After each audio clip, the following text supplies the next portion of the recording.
Hey guys, how are you all? Welcome back to my channel. Today we will see what if cold Rinnegan Naruto. If you enjoy then please like, share and do comments. In the land of fire, the village hidden in the leaves was a peaceful place filled with lush forests and calm blue skies, but today was not one of those days. The sky grew dark as black clouds engulfed the sky, making the village look as if the apocalypse was drawing near. What many of the shinobi had figured out was, it was the apocalypse.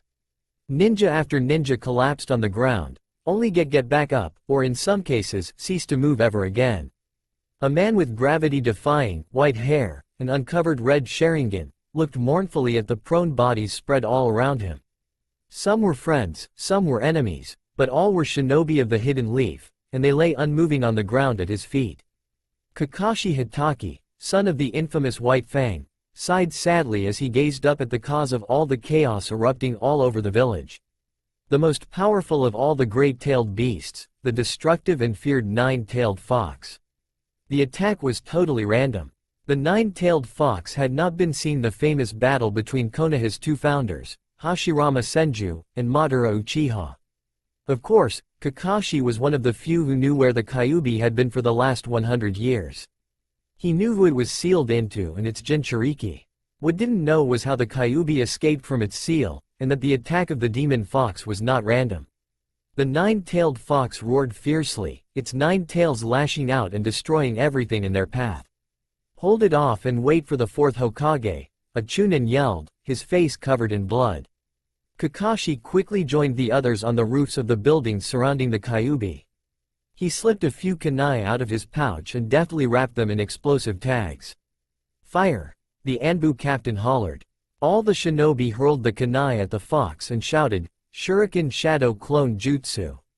The fox tuned, only to see a giant hail of shuriken and kunai descend from the sky like a large black meteor. The fox glared menacingly at, and snarled in rage, then roared. A shockwave emanated from his mouth as the weapons slammed against him in one large stroke, detonating against its body and shielding him from view. The shinobi instantly relaxed, and began grinning at each other, but Kakashi knew that it wasn't over. "Kakashi, my eternal rival. It seems we have managed to defeat this beast through our amazing flames of youth." Guy screamed as he began to dance in a circle, wildly flailing his arms. Kakashi rolled his eyes at his rival's antics. "Fire again," Kakashi bellowed, ignoring Guy's rants. "But we already got him, Kakashi," another Chunin yelled back. "He's not dead. Aw damn it," Kakashi cursed as he heard the Kyuubi's roar. Suddenly an orange tail flew out of the smoke and buried itself in the Chunin's chest. The Chunin's eyes went wide with surprise, and gurgled as the tail yanked out of his body and sped towards the opposite roof. "No!" Kakashi yelled as he charged his chakra into his palm. The sound of chirping birds filled the area as Kakashi leapt in the tail's path and whispered, "Reikari." 30 minutes earlier with Minato Namikaze, the fourth Hokage. "Minato Namikaze, back away from the Jinchuriki, or your son dies before he even opens his eyes." Minato's eyes widened as he glanced at Kushina's tearful face. Everything was going so well, he thought sorrowfully. "I just became a father, and once again, I thought everything was going to be okay. I never thought this could happen." "Hold on, just calm down," Minato said, slowly holding up his hands. He felt his forehead grow clammy as Kushina cried in pain. The orange-masked man chuckled. "You should take your own advice, Namikaze. I am perfectly calm. Now, back away from the Jinchuriki or your son dies." "Naruto," Kushina yelled desperately. "Well, I'm waiting," the masked man growled darkly, his mood shifting again. Minato shifted nervously, his hand itching towards his weapons pouch. "Don't even think about it," the masked man laughed gleefully. "Or the boy gets his face carved out," he suddenly snarled ferociously, gripping a kunai under the baby's chin. Minato gritted his teeth angrily, careful not to show too much emotion in his face. He defiantly stood his ground as the Kyuubi's seal on his wife's stomach began to weaken again. "Oh well, that's too bad," the masked man said calmly, lifting the kunai high, ready to strike Naruto. Minato gasped and blurred out of sight. The masked man looked at Minato with mild surprise, as he realized Naruto was no longer in his hands. "You truly do live up to your reputation as the fastest man alive, Namikaze." Too bad it's your last moment. Minato's eyes widened as the explosive tags on Naruto's blanket fizzled to life and exploded, engulfing the two in flames. Kushina gasped in horror as flames filled her vision. But when the fire died down, there was no one to be found. Everything is going as planned, the masked man declared as he advanced on Kushina's prone body, silently laughing gleefully at the frightened look on her face. You should be safe here for now, Minato said softly as he gently placed Naruto on the empty bed. Naruto's eyes filled with tears as he began to cry, his voice echoing through the room. Minato smiled at him sadly. I am sorry Naruto, he said. But your mother needs my help right now. I promise we will spend time together when I get back. With that, he preformed a single hand seal and vanished in a yellow flash. Back to the present. So, his attack is his weakness. When he solidifies, he leaves himself open to a counterattack. The only way I can win is by being faster than he is. Minato shifted into his stance once again. This is going to be a battle of speed, Minato thought as he charged forward, tri-pronged kunai in hand. I have to help Sarutobi stop the Kyuubi, but before that, I must defeat him. Even if he is Madara Uchiha, I must win. With renewed vigor, he deftly flung the kunai at Tobi's face and watched it sank through his forehead. Tobi reached out to grab the Yondaime, but he wasn't there. Tobi winced as he felt the impact of the Rasengan slam into him from above, smashing him into the ground. That was the Flying Thunder God technique, level 2, Minato said grimly. Tobi was cursing as he felt his victory slip away through his very fingers. Minato grinned. I marked him. Tobi gasped in pain inwardly as he felt the tri-pronged kunai plunge into his stomach. He slowly lifted his head to see Minato directly in front of him holding the weapon. Probably marked me with a teleportation seal somewhere, he thought as the pain in his stomach dulled into a throb. His eyes widened as he felt Minato's hand slam into his chest. What are you doing? Tobi asked with a touch of panic in his voice. I'm placing a seal on you, Minato said tightly. Slowly, he lifted his hand from Tobi's chest. Now, the Kyuubi is no longer your weapon to be command, he declared. Tobi slowly straightened and the hole in his mask flashed. You truly are impressive Hokage of Konoha. I can see you deserve your title. Enjoy your small victory for now, but do not think you have won. I will destroy Konoha, I swear it. Just you wait, I will have my revenge. In the meantime, try not to die. I look forward to a rematch where I can finally kill you. Minato's gaze hardened as Tobi disappeared through his spacetime ninjutsu vortex. Minato picked up his fallen Hiraishin kunai, and vanished in a yellow flash. He knew that the Sandaime, Hiruzen Sarutobi as well as many of the Leaf Ninja were fighting the beast, but he also knew that casualties were going to keep rising until he did his duty as the fourth Hokage. With a hardened resolve, he prepared to face the strongest of the tailed beasts. With the Kyuubi, Kakashi was panting, his face filled with soot and grime, and his clothes were torn. With the Sandaime's help they had managed to drive away the Kyuubi from the village. It seemed strange to Kakashi. Before, his Reikiri only nicked the fox's tail and it had responded aggressively, killing 10 more men with one swipe of his tail.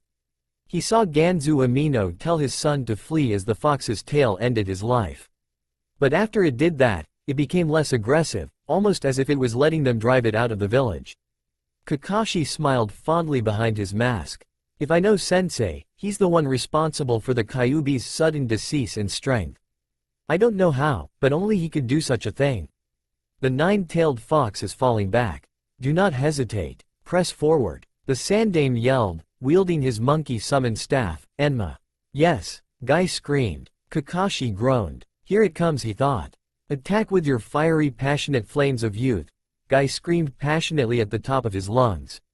Kakashi, my eternal rival. What say we see who can land the most blows on the beast? I am sorry my friend, but you have already lost, for I am surely more faster than you are, Guy finished dramatically. Ah, sorry Guy, did you say something? Kakashi asked dully glancing away from the battle. Guy's eyes went wide in disbelief and exasperation. Oh Kakashi, my eternal rival. Why must you be so hip and cool? It's dulling my flames of youth. Guy wailed. Kakashi shrugged and formed lightning-fast hand seals. He quickly breathed in. Water style. Water dragon jutsu. A dragon quickly formed in the lake behind them and launched towards the Kyuubi and crashed into its stomach. There was only one problem. The beast didn't even look fazed. The Kyuubi shook as multicolored chakra leaked out of his body. Kakashi and the other ninjas suddenly felt that this was not going to be pretty. The Kyuubi opened his mouth as the chakra gathered at the base of his maw, forming a ball. Instantly, Kakashi knew exactly what that attack was.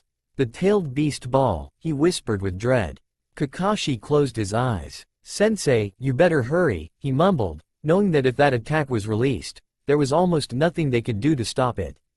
The Kyuubi swallowed the ball and opened his mouth again, and the ninja's eyes widened as a red beam blasted from his mouth.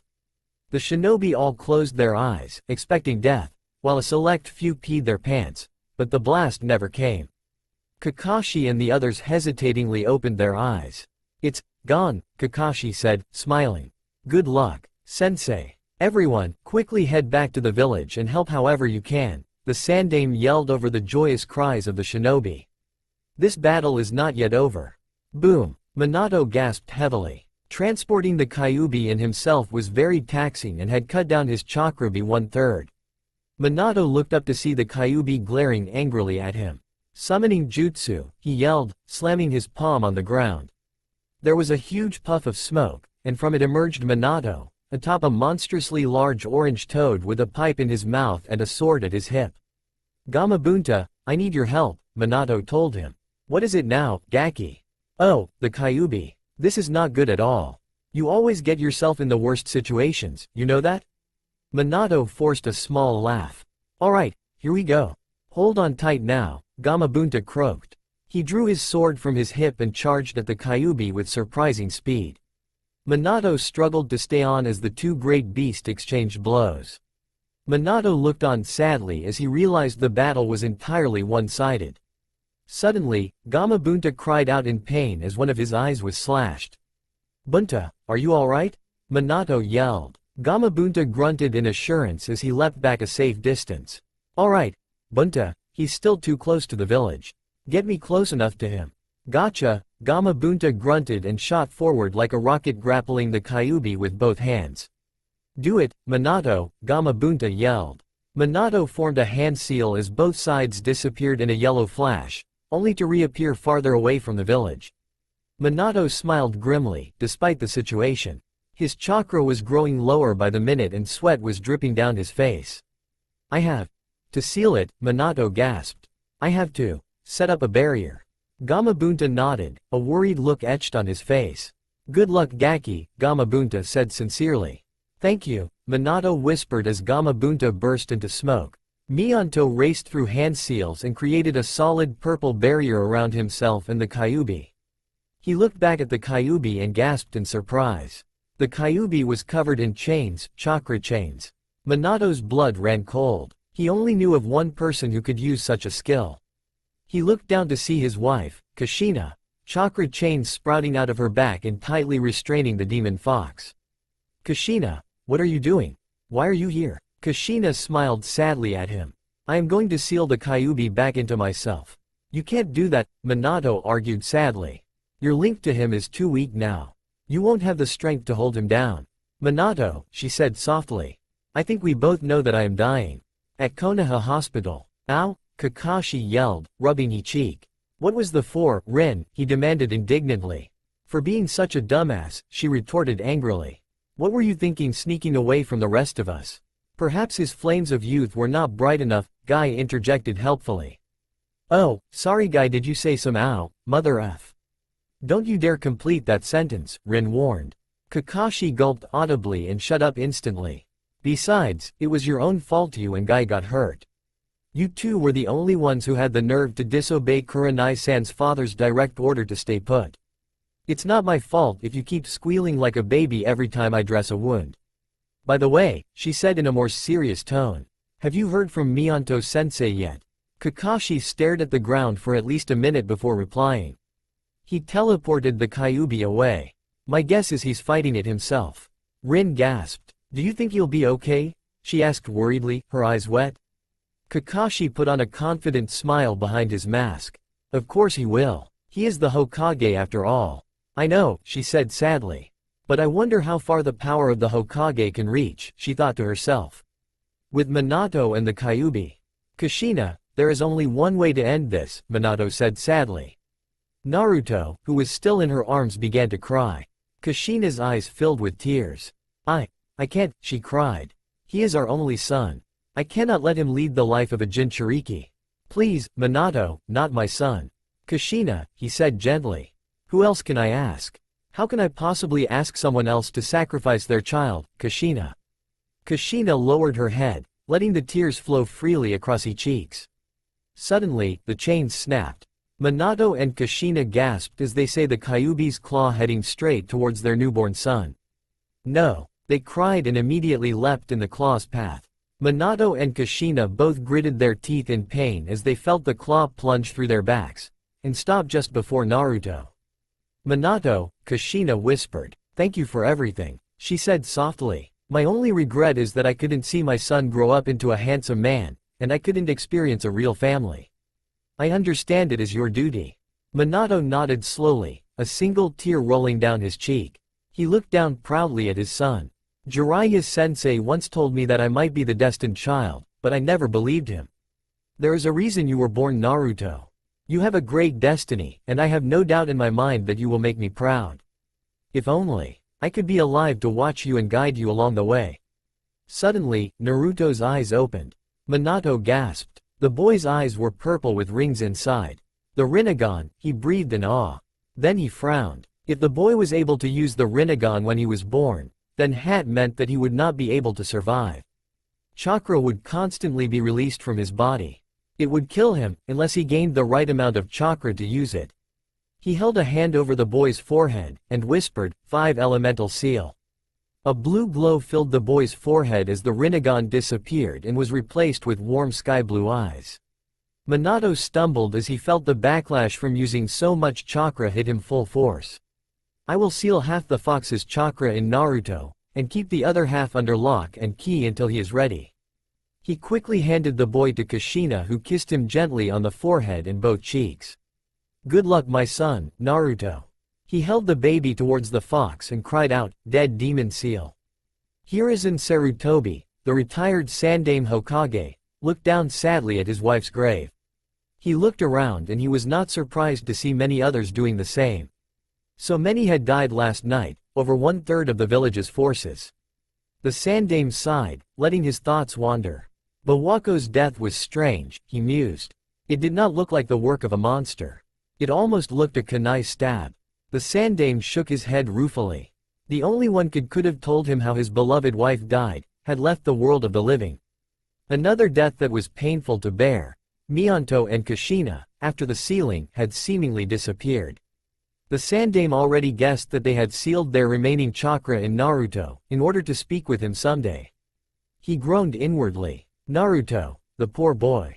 If the fourth was alive, he could have revealed that Naruto was his son and protected him from outside dangers, but now, revealing that fact would create the hidden stone or hidden cloud to try and kill the boy, thus releasing the Kyuubi once more.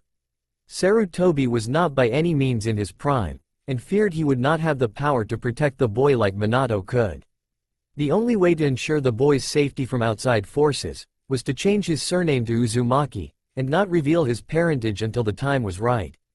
Sarutobi gritted his teeth. He knew that it wasn't enough to keep Naruto safe completely. He had no doubt that the wealthy civilian council members would hire people to harm the boy, and he also knew that some shinobi wouldn't shed a tear to see a young boy in such a predicament. Sir? The Sandaime turned around to see an Anbu with a dog mask kneeling on the ground. Yes, what is it, dog? The elders have called an emergency council meeting, and they need you there, sir. Sarutobi slammed a palm against his forehead. Dog, Kakashi, fought back a laugh. Don't they only need Asuma for this sort of thing? He grumbled. The fire daimyo calls for you too. The Sandaime bit back a curse. All right, tell them I will be along in about 10 minutes, he said bitterly. Dog nodded and body flickered away. I already know what they are going to ask me, Sarutobi mumbled. And I will have to say yes. In the council meeting room, the esteemed council of Konoha was in pandemonium when Sarutobi arrived.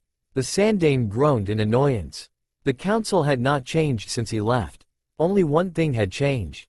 The volume of the bickering from the civilian council was even more high-pitched and annoying than before. The cause was one certain pink-haired woman. The Sandaime gritted his teeth. Sake Haruno, the pink banshee of Konoha. He had heard stories about her from Asuma, but he had to say, he never expected her voice to make his ears bleed. Suddenly, Homura slammed his can on the ground. The council's squabble slowly decreased, until Sarutobi was met with complete silence. Hiruzen Sarutobi nodded at Homura, whom he had regarded as a friend for many years, then seated himself next to Fugaku and Asuma, who looked like he wanted nothing more than to wring the pink banshee's neck. Hiruzen looked around at the shinobi council, each a leader of their own clan.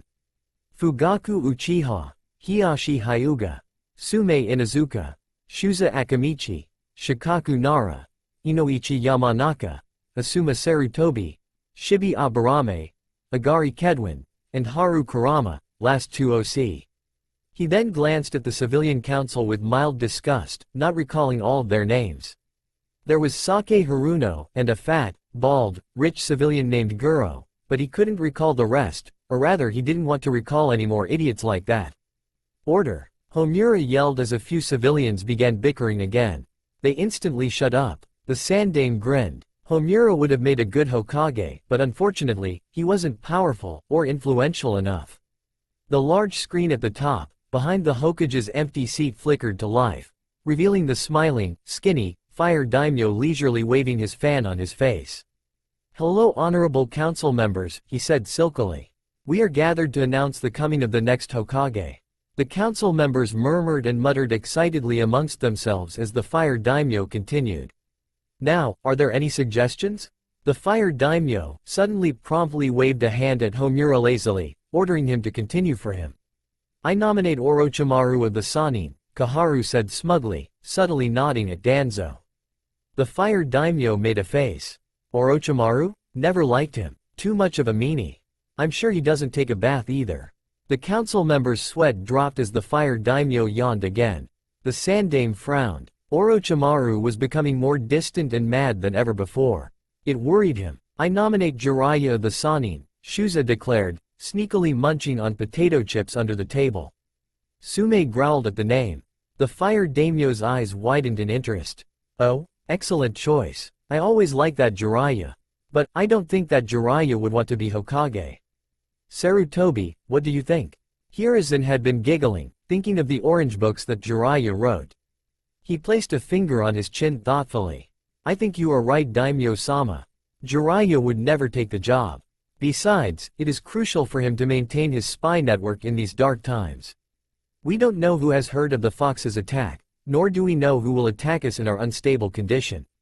The fire daimyo nodded. "Any other nominations?" Homura asked. "I nominate myself to be Hokage in this desperate time.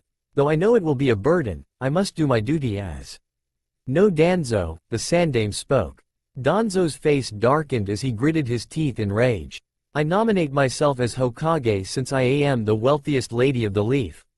Sake Haruno screeched, making everyone wince and rub their ears. "Shut up Haruno," Sume growled. "Troublesome," Shikaku yawned. "I nominate Hiruzen Sarutobi." The entire room went silent, but the fire daimyo clapped his hands joyously. "Excellent choice Shikaku-sama. Well Sarutobi-sama, will you resume your duties as Hokage once more?" Hiruzen sighed wearily. The room became still as the council felt the clock ticking away. Danzo silently gnashed his teeth impatiently. "Very well," Hiruzen said. "I will become Hokage once more." Homura nodded. "Does anyone second the motion to place Hiruzen Sarutobi as the Hokage of Konoha?" In an instant, almost all the shinobi councilors raised their hands and called out, "Me." Homura nodded. "Very good. Hiruzen Sarutobi, you may take your seat."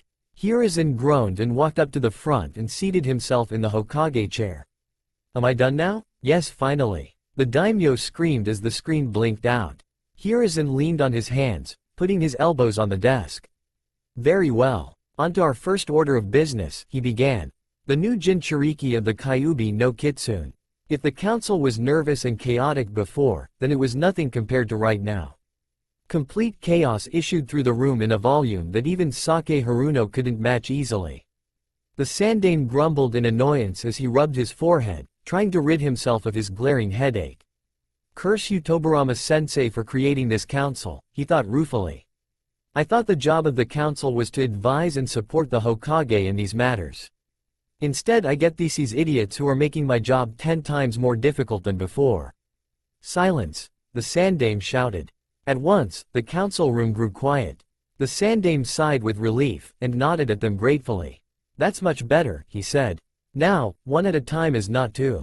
I'll go first then. Sake Haruno screeched. Since I am obviously the most. Just get to the point, Haruno, Sume snarled. The entire Shinobi Council sighed with relief as Sake stopped talking about how great she was. The demon should be executed, Sake screamed at the top of her lungs. The Sandame felt his blood boil in anger. Oh Minato. I hope you know what you have gotten your son into. Yes, kill the demon, the fat council member, Guro, bellowed, sweat dripping from his large mustache. His face was red from the exertion of opening his mouth. All the civilian council members began screaming at once for the demon's death.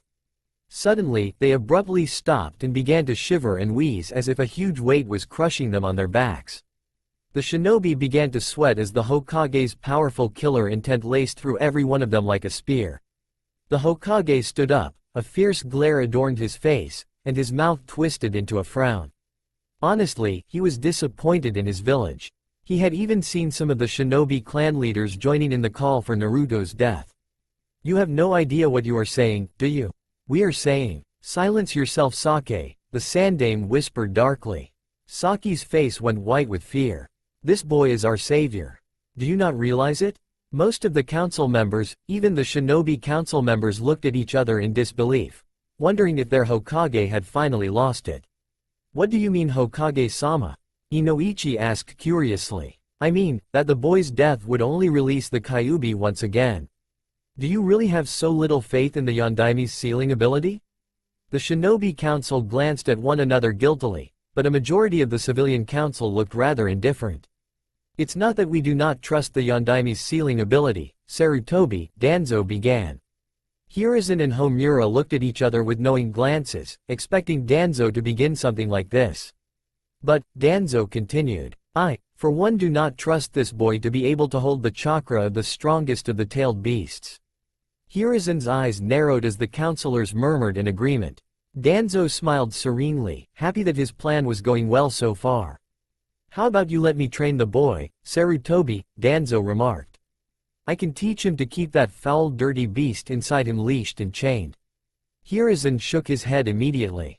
Kill him, one councillor called. Banish him, imprison him, torture the demon for the rest of his miserable life, Sake Haruno finally screamed in outrage. I lost my fourth cousin's wife's friend in that demon's rampage. Several of the shinobi council members' sweat dropped at this, while some, namely Fugaku Uchiha, looked furious. He was one of the few who knew about Naruto's parentage.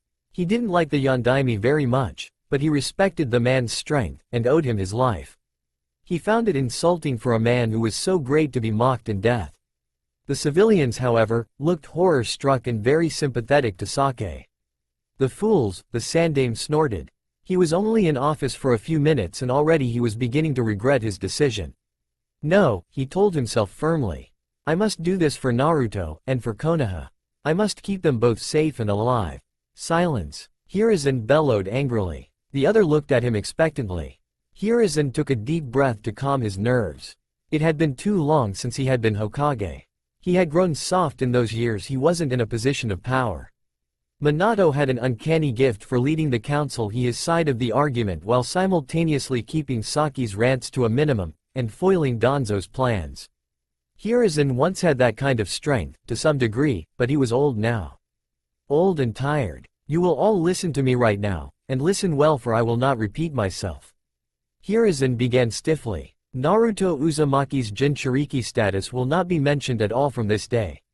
This will be an S-class secret effective immediately. Anyone who talks of this outside of this room will be put to death instantly. Do I make myself clear? The council nodded, some grave, and some fearful, but others smiling wickedly. Sume Inuzuka and Fugaku Uchiha each spoke at the same time. Hokage-sama, Sarutobi, permission to speak. Hiruzen nodded at them wearily. Uchiha-sama, you have permission to speak first. Fugaku nodded and stood up. Sarutobi, he began sternly, I would like to adopt Naruto Uzumaki into my clan. Surprised whispers flew through the room. The civilians were seething in anger. Why would the noble Uchiha clan want to adopt the demon brat? Most of them cursed under their breaths. If Naruto was under the protection of the mighty Uchiha clan, then there was no way they could torture him to their heart's desire. Hiruzen shot Fugaku a warning look. These people didn't know that Naruto was Minato's son, and if others discovered that the noble mighty Uchiha clan had adopted a nobody, they would get suspicious and begin to make a connection. I am sorry, Uchiha-sama, but I am afraid that is impossible, he said sadly. Fugaku nodded understandingly, a disappointed look on his face as well as Hiruzen and Sume's. I am sorry Minato, Namikaze. Sume, Hiruzen began. What is it you wish to ask me? Never mind, Hokage-sama, she said sorrowfully. She knew that if the Sandaime refused Naruto to be allowed to be adopted into the Uchiha clan, there was no way he would allow Naruto to be adopted into her own clan. Let me make this clear, the Sandaime growled. If any one of you lays a finger on Naruto, you will answer to me, personally. Is that understood? The civilians went white, but one shinobi grinned, as if amused by the display of power. Furthermore, Naruto will be sent to the local orphanage until I deem him ready to leave. He will always be watched, so don't even consider attacking him. Do you understand? He roared. Yes, Hokage-sama, they chorused nervously. Hiruzen nodded slowly, feeling he had made his point clear. He did not realize at all how wrong he was. Very well, he said slowly. This council meeting is over. We must meet again to discuss the village's condition. I advise that we can't meet again tomorrow. I have to go to the hair salon tomorrow to make my hair even more. As I was saying before I was interrupted, the Sandaime continued, his aura leaking out killer intent. I advise you to heed my words on the matter of Naruto. Instantly he felt anger rise in the room, though no one spoke. I believe that we're done for today, he said placing his cage hat on his head. You are all dismissed. At the Kurama clan compound. That Sake Haruno, grumbled Haru Kurama. Everything about her annoys me. From her Hokage, monument-sized forehead, to her pink hair, to her banshee voice. Sir, you should not be so ill-spoken about a fellow member of the council. Especially one who happens to be the richest woman in Konoha. It's unbecoming of a Kurama clan leader. And I swear, the day she has a daughter will be the day I finally lose it, Haru Kurama finished, not even listening to his advisor. She already had a daughter, sir. The girl's name is Sakura, and she is about 6 months old. Haru groaned in disbelief. Great, he muttered. She even has an S at the beginning of her name just like her mother. Oh man, I pity the poor idiot who has to deal with both screaming banshees in 10 years. But sir, the advisor protested. Oh, but there is one thing we have in common, Lee, Haru remarked sinisterly, his mouth cracking into an insane grin. This mouth stretched wider and wider, until his advisor thought it would split. His eyes shone with insanity and madness as his face darkened in rage. It was like he was displaying several emotions at the same time.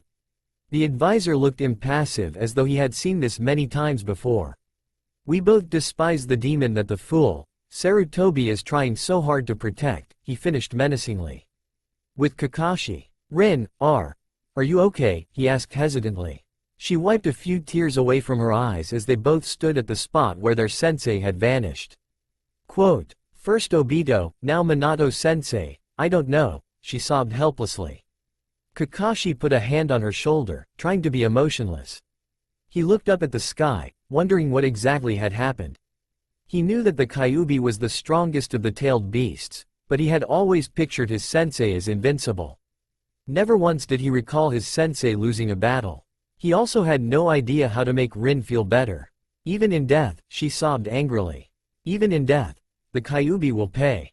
First Obito, now Minato sensei, Kakashi mused. How many more will fall in the years to come? With Itachi Uchiha. It's all right Sasuke, the threat has passed, Itachi said gently, wiping away his younger brother's tears. He looked off into the horizon. He felt the sense of doom, but it was gone now.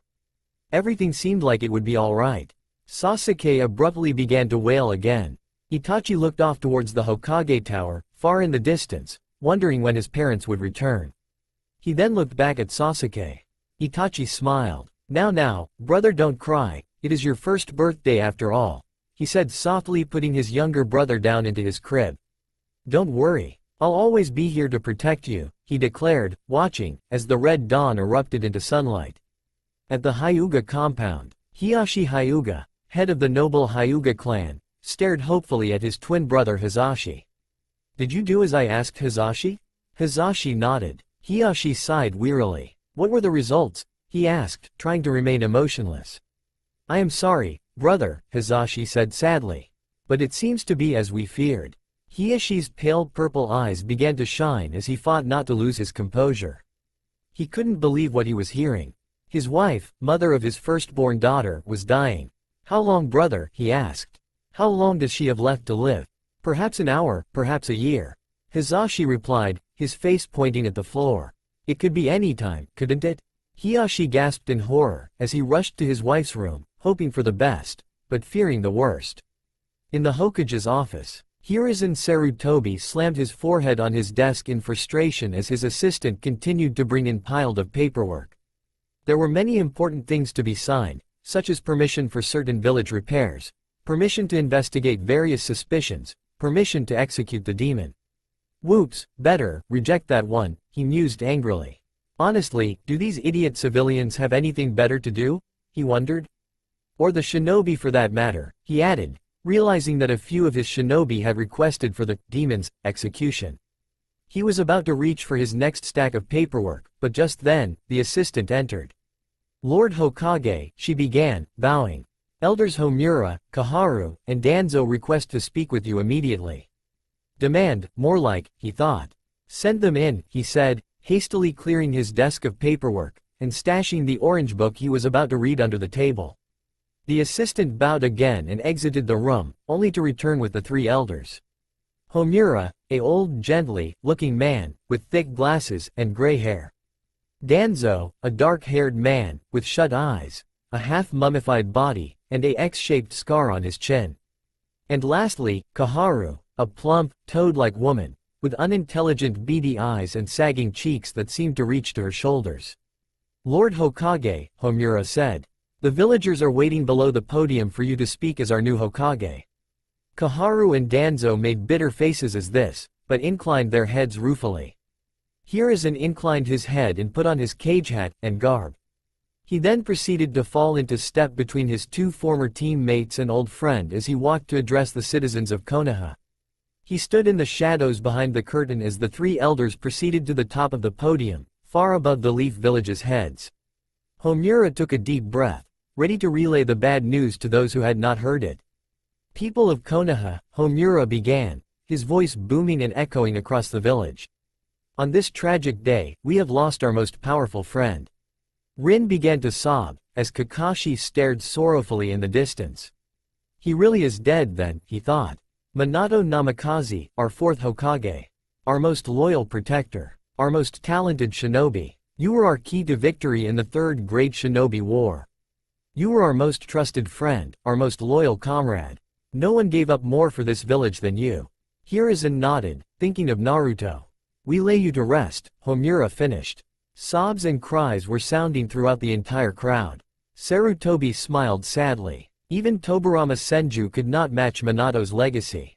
He knew that the fourth Hokage would be remembered forever as the hero who slayed the nine-tailed fox, the strongest of the tailed beasts.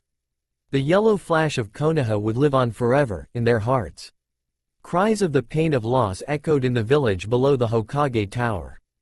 Homura and the other elders closed their eyes, as they prepared for the rest of the speech. But, Homura continued, his voice booming. Out of the darkness, an old light has come back to us. Many of the villagers below looked at each other in surprise.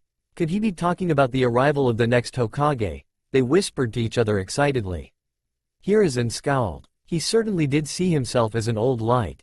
Now, Lord Hokage, lead us in our time of need, Homura declared. Come to us, Hiruzen Sarutobi, third Hokage of the Leaf. The villagers clapped and cheered half-heartedly as Hiruzen revealed himself. Many were still crestfallen at the news of Minato's death. Kushina was never known as Minato's wife. The news was supposed to be revealed when his student Jiraiya returned, but now it was too late. Both were dead, and their son was all alone, with nearly a whole village council hating him. Telling the villagers about Naruto now would only send them into a state of rage. It's too soon after the fox's attack. I must keep Naruto safe for as long as I possibly can. Hiruzen thought as he made his way to the front of the podium to address his village. People of Konoha, it is my greatest honor to your Hokage once again after all these years. However, before we get to the pleasantries, we must address the critical state of our village. Guard must constantly be kept on the other nations, for some will use this weakened state as an opportunity to attack. The people of Konoha nodded at each other slowly, noting the grave danger they were in. Hiruzen took a deep breath. Now, he continued, the attack of the nine-tailed fox has left our beloved village in shambles, but there is a bright side. Confused whispers swept through the crowd. How could there a bright side? They wondered. While Minato sacrificed himself to save his village, he also sacrificed himself to do something else. The crowd waited with bated breath as Hiruzen closed his eyes once again and shouted. He brought an end to the Kyuubi no Kitsune, the most powerful of the tailed beasts. The villagers' eyes shot open wide with surprise and awe as many began to clap and cheer at the top of their lungs, amazed with the willpower of the fourth Hokage. But Lord Hokage, a shinobi shouted from down below. How did the Yondaime kill a tailed beast? Isn't that impossible? Hiruzen nodded, having prepared to counter this argument. The details are still largely unknown, he announced. But it seems the Yondaime sealed the beast into himself just as he fell, taking the Kyuubi with him to his death. The cheers and claps seemed to raise even higher after hearing this news. Hiruzen smiled hopefully for the crowd, but inwardly he was frowning. After the destruction of the Uzumaki clan, there wasn't nation alive that could deduce his lie. No one but the Sannin could possibly guess what he was saying was fake, due to them being taught by Minato himself. Hiruzen smiled even wider to make sure he appeared happy with the results, even though he wasn't. What he really wanted was to go to sleep reading his orange book, and let his old bones rest for a bit. Now, he continued, smiling pleasantly. The attack of the Kyuubi has nearly destroyed our village, but, as demonstrated by your fourth Hokage, the will of fire still lives on, burning bright and strong, in you. The cheers and claps escalated, until nothing else could be heard. Hiruzen grinned. This was what he loved about Konoha. Their fiery determination to push them forward through anything. Kakashi and Rin clapped along with the other glumly, not even paying attention to the sympathetic looks being sent their way from their comrades. They had just lost their sensei, and even though they discovered the Kyuubi was dead, they could not find a reason to be happy. Not today, at least. Not for a long time. Lies, a voice whispered. Everyone immediately felt the effects of a genjutsu settle over them. A genjutsu meant to inform others, and not to harm them. Hiruzen though, alarmed. I can't dispel it, though, there is only one clan with the capability to use such a genjutsu. Hiruzen thought grimly. The Kurama clan. Damn, Hiruzen cursed as he felt the genjutsu settle into every mind of the Leaf Village. This is not good, Hiruzen thought. I knew I should have kept closer watch on the council members. And out of all the counselors it had to be a shinobi like him, he thought ruefully. One who has lost all his Junin, and nearly all his Chunin in the attack. Damn you, Haru Kurama. Lies? Rin asked, confused. What does that mean? What is the Sandaime lying to us about, and why? That's what I'm wondering, Kakashi remarked. This genjutsu is particularly powerful, he thought. I can't dispel it no matter what I do, and judging from the frustrated looks on the podium, I bet the Hokage isn't having any luck either. This is bad, and only the Kurama clan is capable of such a feat. What could be so important that someone would disobey a secret order from the Hokage, and go through all this trouble just to tell us? Maybe it has something to do with the council? If so, then maybe Asuma knows something about this. Hey Asuma? Kakashi asked, turning to him. He froze when he saw Asuma's white face. Asuma was shaking his head mumbling. Oh no, this is very bad. What's very bad, Asuma? Kakashi asked loudly. Asuma jumped a mile as he was shaken out of his thoughts. He stared hard at Kakashi as if sizing him up. You'll find out soon enough, he finally replied grimly. Just don't act too rashly when you do. Kakashi looked back to the podium to the Hokage's furious and helpless expression as the voice continued menacingly. All lies. The Kyuubi never died that night, the voice continued. Multiple gasps of horror issued throughout the crowd. Kakashi's mind was reeling. The Kyuubi never died that night, he thought frantically. But that means. He looked over to Rin where he saw that she had a furious look on her face. You beloved old man Hokage has been lying to you all along, the voice snarled. The Yondaime did not kill the Kyuubi that night because he couldn't.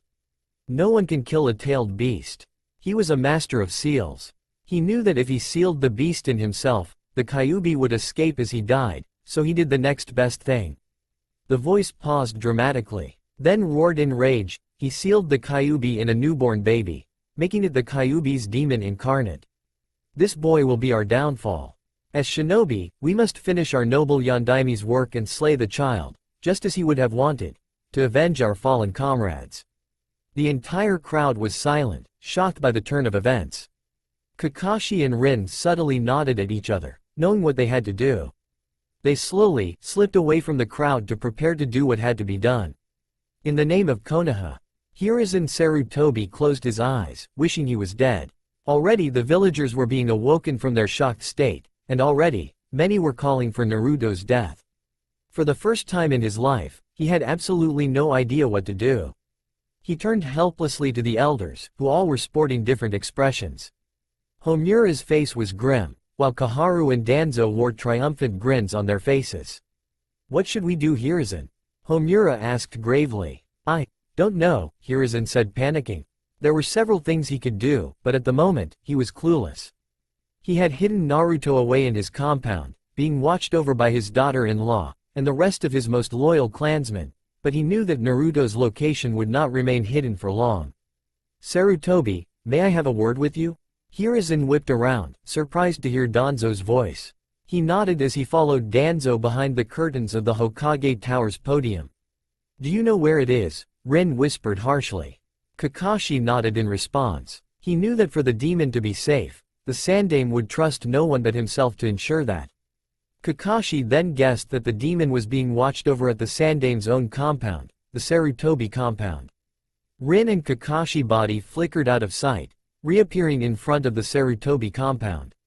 The gates were locked and the chains were fastened. Typical, Kakashi muttered. In an instant, he stealthily leapt over the gate, closely followed by Rin. They kept to the shadows, concealing their chakra as much as they could. They hardly spoke as they ran, but Kakashi knew how Rin was feeling. If their sensei really did want them to finish his work of disposing of the Kyuubi, then they had to do it. With, or without the Hokage's permission. The Sarutobi compound was not the fanciest compound, nor was it the most grand, but it was cozy looking, with smoke rising from chimney tops, and medium-sized warm homes, like a real place to relax after a long day. Rin seethed in rage as they grew closer and closer to where the demon hid. She knew what she had to do. She knew she had to slay it, to avenge her sensei, to avenge all that had fallen that day in that demon's attack. They abruptly stopped outside the Sarutobi compound's main house. Kakashi gripped Rin's shoulders and pulled her back from the doorway, just as two Sarutobi clansmen stepped out. Kakashi looked at Rin directly in her eyes, filled with rage and sorrow. Rin, he said gently. I think you and I both know that if we do this, we must not kill any of the Sarutobi clansmen. They are still our comrades. Rin hesitated, looking like she wanted to refuse, but slowly, she nodded. You're right, Kakashi. They are probably under the demon's influence. We have to stop this madness before it's too late. Kakashi inclined his head and peeked through the doorway. There were 5 of the Sarutobi clan standing guard over a small cradle. He turned back to Rin, pointing upwards. She nodded, and they both scaled the side of the house, applying chakra to their feet. Finally, they reached the roof. Kakashi's head darted around nervously, watching for anyone who would try to stop them. Kakashi took a deep breath and pulsed chakra into his palm. The sound of chirping birds filled the area as he whispered, Chidori. Lightning danced on his palm as he raised a hand and sliced through the ceiling. The Sarutobi clan members glanced up in surprise, only to watch as a ton of debris fell on top of their heads. Kakashi grinned, despite himself.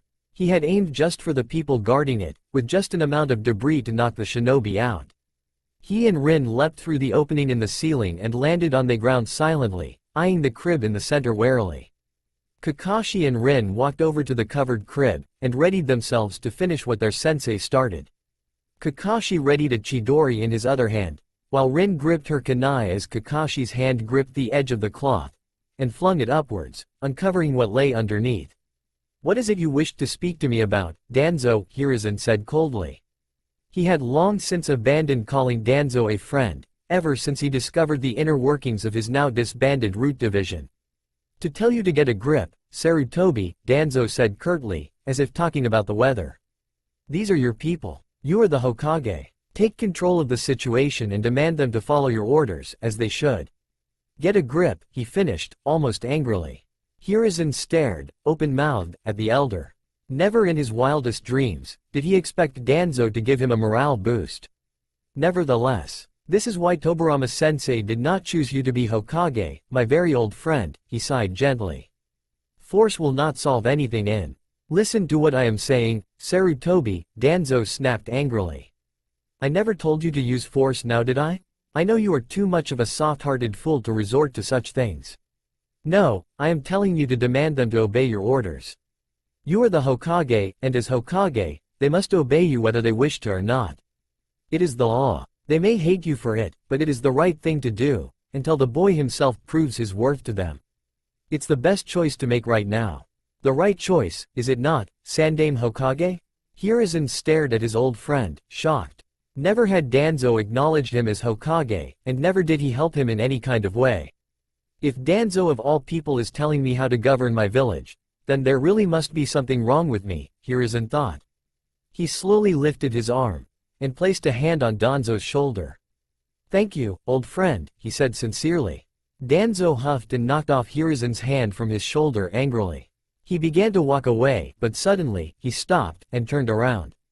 He was grinned slyly. "Just because I assisted you this time, Sarutobi, don't expect a second time. Oh, and you just wait. I'll turn the boy into my weapon no matter what. You is a reason I want him alive, you know."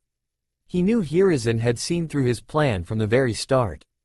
"Just try it, Danzo," Hiruzen growled, though, on the inside he was grinning. He was ready to help Naruto however he could. "I only wish things were as simple as they were back then, Danzo, Tobirama-sensei, Homura, Kaharu, Kagami," he thought sadly as he stepped briskly to the front of the podium, watching tensely as mobs were beginning to form. Kakashi flung the cloth back, uncovering what lay underneath. He and Rin's eyes unfocused as they gave into their rage, and plunged their weapons down, and froze. Rin grinned maliciously as her hand continued to plunge downward, until she felt hand stop her wrist. Rin stared wide-eyed at the one who denied her revenge, Kakashi Hatake. "Kakashi, what are you doing?" she hissed in rage. Kakashi's body was shaking as he stared at what lay underneath the blanket. It was a baby boy with blonde hair, and a round pudgy face, with whisker marks, and a soft, gentle smile as he slept peacefully, blissfully unaware of the peril he was in. Naruto dreamed of his ceiling. This isn't right," Kakashi managed. Rin furrowed her brows at him angrily. Her face grew darker and darker as she thought of all the shinobi who died that night. "What do you mean? Don't tell me you're going soft, Kakashi. We must finish this. The demon must die," Rin demanded, spittle flying from her mouth, and her normally gentle eyes filled with endless rage and madness. Kakashi whipped around to face her. "No, this is not right," he declared, more forcefully.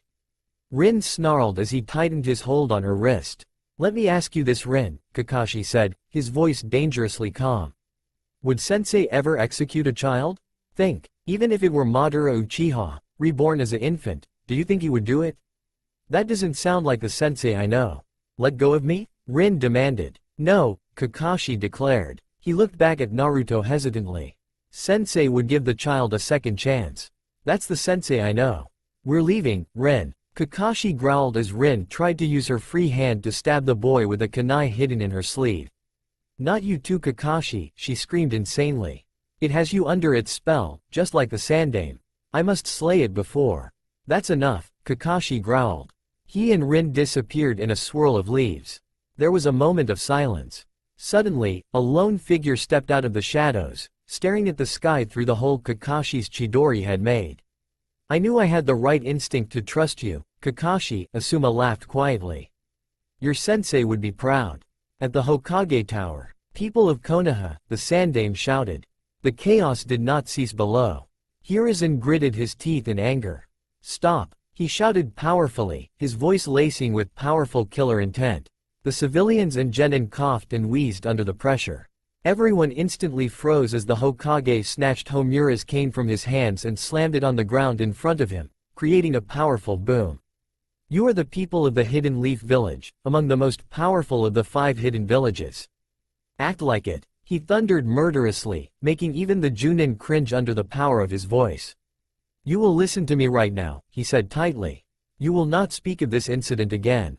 You will not mention it to anyone else. Not your children, not your families, and especially not any foreigners. Anyone who dares disobey me will be executed immediately, regardless of who they are. Am I understood? The villagers, hesitantly, slowly began to bow their heads, in inclination. This will be an S-class secret. The Sandaime shouted. And, as for the one who revealed this, the crowd waited with bated breath. Haru Kurama of the Shinobi Council is now an S-class criminal of Konoha, and will be executed immediately.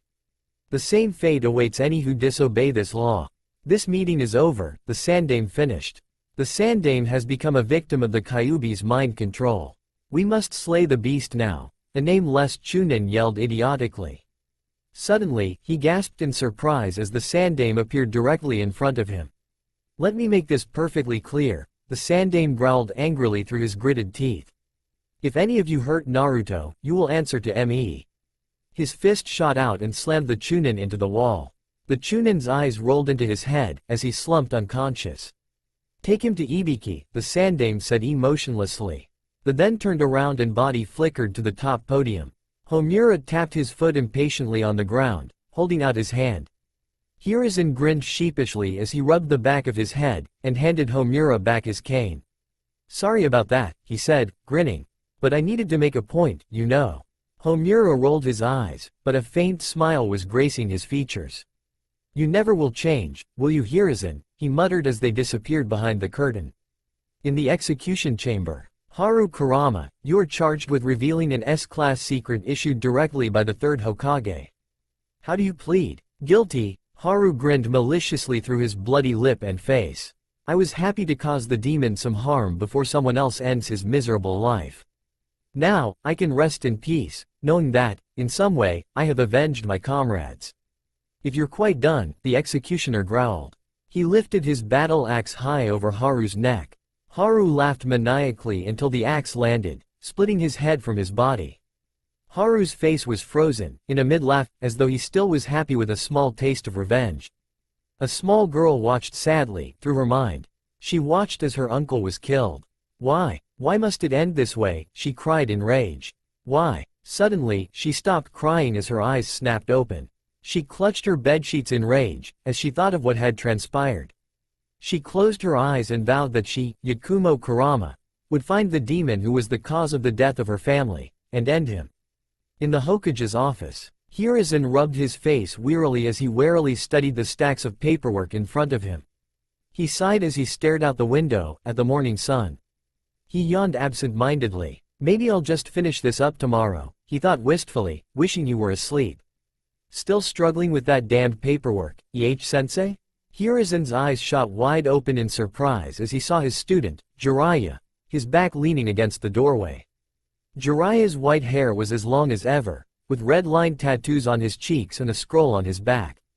Jiraiya, you're here, Hiruzen exclaimed. He looked at Jiraiya curiously. And you didn't come through the window.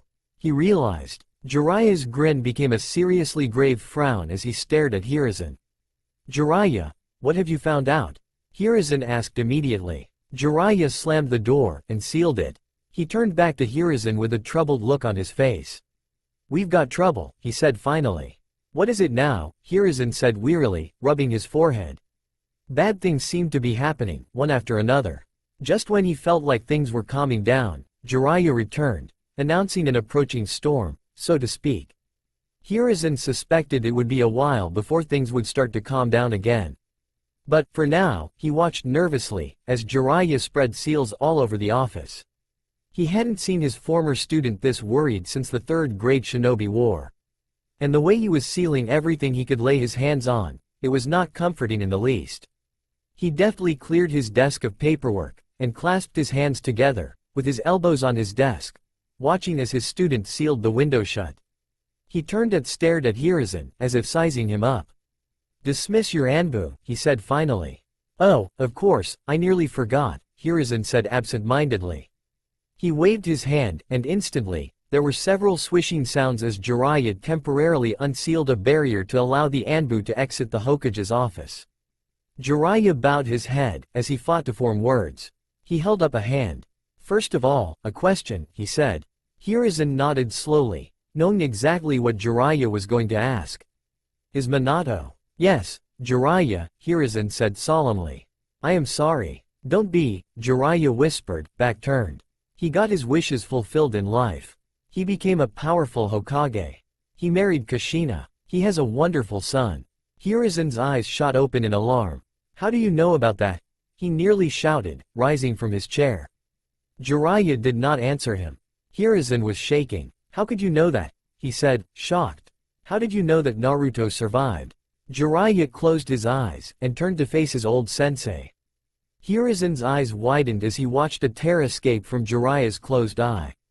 "We have a leak in our village, sensei," Jiraiya said mournfully. "If my spy network was able to discover Naruto's identity, that means someone else knows as well, and the secret is out.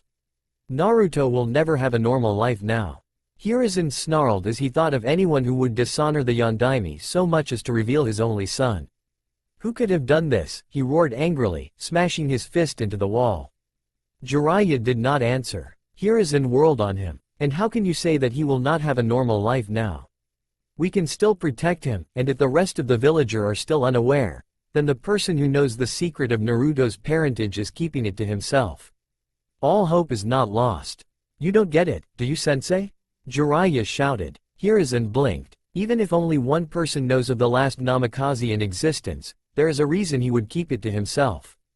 Hiruzen leaned forward curiously. To keep Naruto for himself. Hiruzen's eyes widened in surprise. "You know who is responsible?" he breathed. "Who?" he said again sharply. After a moment's hesitation, Jiraiya answered. "One who will not hesitate to use Naruto as his own experiment." Hiruzen gasped audibly, then whipped around to face the window. "My student, you really have fallen far, haven't you? Orochimaru, don't you see it now?" Jiraiya snapped. "Orochimaru is crafty. If revealing Naruto means to his advantage, he will undoubtedly do so." Hiruzen's eyes widened in alarm. He could reveal Naruto to Kumo or Iwa if it meant an alliance, he realized. Jiraiya nodded sadly. "But, that's not all, sensei. What else is there?" Hiruzen asked worriedly. "Have you ever heard of a group called the Akatsuki?" "Akatsuki?" Hiruzen muttered, stroking his chin thoughtfully. "No, I don't believe I have." Jiraiya swallowed nervously. "They are a newly formed group in the Hidden Rain village that are dedicated to keeping the peace. To end war and suffering." Hiruzen smiled softly. "That sounds like a noble and worthy cause." He looked to Jiraiya and frowned when he said, Jiraiya shaking his head. "They are also after the Biju," he whispered fearfully. "I fear for Naruto's safety." Hiruzen rubbed his head. One problem after another. That's what was happening right now. "Don't you see, sensei," Jiraiya said, clenching his fists. "He must begin his training early if he has any chance of surviving all of these threats. This is what I meant when I said that he will never have a normal life. And, it's all my fault. The life of a shinobi is not meant for a child. I don't even know if he will be able to handle it." Hiruzen blinked confusedly. Then he turned around and looked sadly out the window. It was true then. Hiruzen sighed helplessly. Naruto's life was not going to be easy, but he swore that he would do everything in his power to make the boy live life to its fullest. Jiraiya had a solemn look on his face as he stared mournfully at the Hokage monument. "If only I had been there," he thought angrily, digging his fingernails into his palm. "If only I had been there, so Minato could live, and Naruto would not bear this burden of being Konoha's sacrifice, Konoha's weapon, Konoha's Jinchuriki." "When, Jiraiya?" Hiruzen asked seriously, breaking Jiraiya away from his thoughts. "What can we do? How many are there? When will the Akatsuki strike?" Jiraiya shook his head dejectedly. "I have no idea, sensei," he admitted frustratedly. Hanzo of the Salamander has sealed the hidden rain's borders. Even my spy network cannot pierce it. And, worst of all, I cannot infiltrate the rain now without triggering another war. In our weakened state, Hanzo would wipe us out in a matter of minutes. Plus, he is much too powerful for me to handle without the backup of Tsunade or... He stopped, and breathed raggedly. Hiruzen narrowed his eyes. Naruto's enemies are slowly rising, he said, sitting back down on his chair. All of them, much too soon, or fast, for us to deal with them all at the same time. We muse focus on the here and now. We must find out what enemy is currently in out view, and end him. Jiraiya nodded in agreement. Hiruzen got up from his chair again and stared at Jiraiya hard. The Akatsuki are a problem we must extinguish later. For now, we must set our sights on Orochimaru, he finished difficultly. If we let him go, he will reveal Naruto to the hidden stone, and be in danger once more. For now, Orochimaru must be captured, alive, or dead. Jiraiya jutted out his jaw, his resolve strengthened, as he closed his eyes. Okay, he agreed. What's the plan? Hiruzen lowered his head sadly.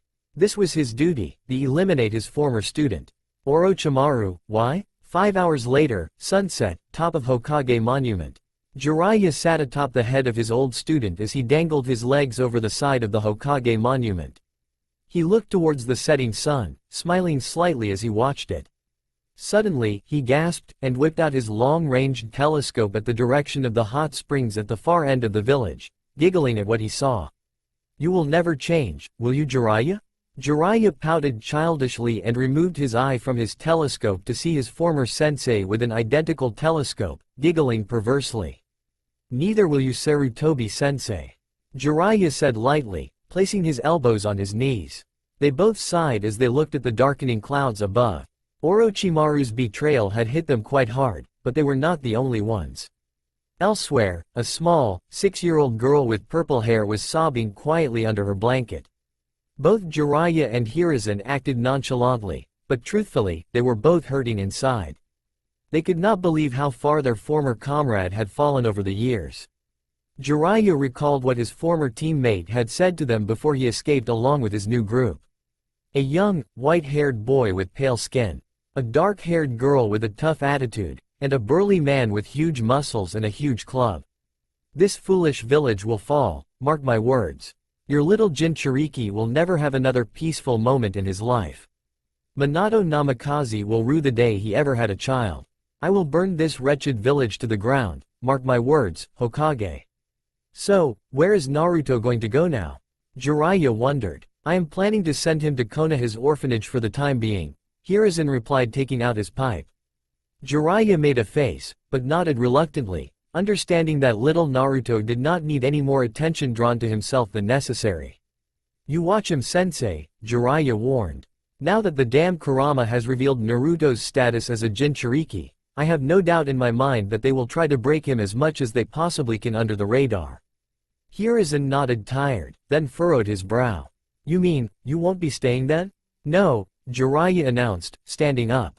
I have to keep my sights on Orochimaru and the Akatsuki as much as I possibly can. I also have to check up on the other villages to make sure they won't try anything. Hiruzen nodded sadly. This wasn't over. Not by a long shot. Will you return? He asked, blowing smoke from his pipe. Jiraiya shrugged, then turned to sling his large scroll over his shoulder.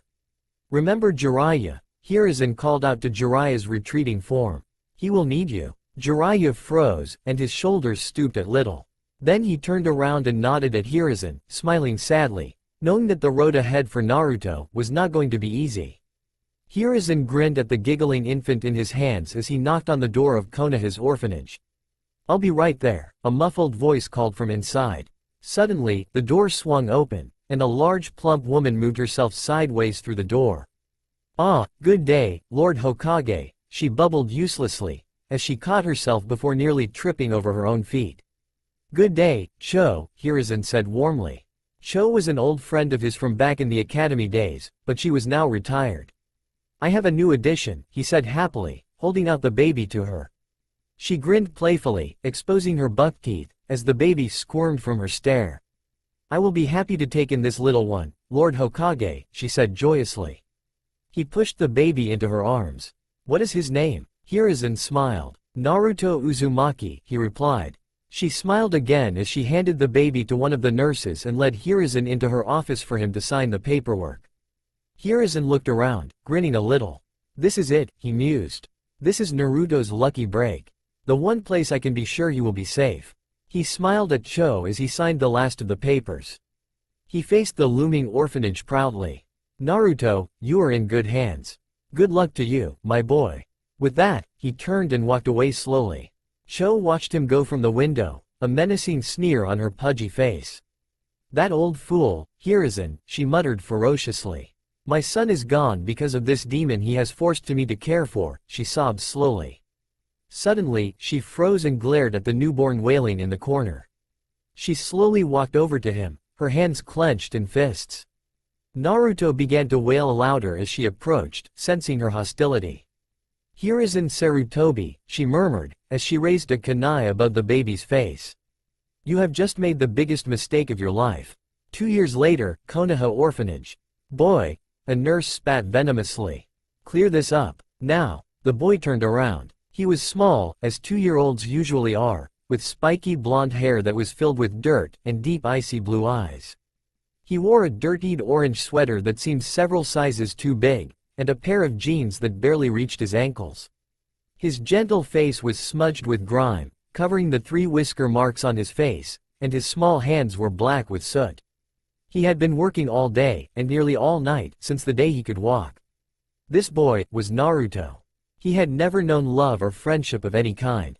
Though he was a 2-year-old, his eyes spoke his true age, as though he had lived longer. He had suffered from hunger, wounds, and severe isolation from the rest of the children. Even if he tried to talk to any of them, they turned away from him. Naruto had already guessed that the nurses told them to not play with him at all. He had no idea why. Well, did you hear me, boy? The nurse demanded. Clean it up. Naruto gave her an icy stare. But his face remained emotionless as he obeyed her without a word, a small smile suddenly gracing his features. This confused the nurses a great deal. They had absolutely no idea why he smiled. Eventually, they came to the conclusion that the demon was trying to get them to lower their guard. The Hokage had visited Naruto from time to time, and during that time, the entire orphanage treated him like he was a prince. They constantly threw off the Anbu watching him with support from the Kurama clan. Naruto swept the floor as he wordlessly observed to other children watching him. None of them were doing work, but he did not complain. There must be a reason they hate me so much, he thought sadly. Whatever I did, I hope I can make them like me. Suddenly, he glanced at the calendar, and gasped. The nurse heard and turned to look at Hat he was looking at. She grinned menacingly at him as the arm holding to broom began to shake lightly. He began to breathe to calm his nerves. It was his birthday, the worst day of his life. He began to remember things from an early age. Only 2 other times this had happened, and both times were days he nearly died. You can do it, Naruto, he told himself firmly, steadying his trembling body.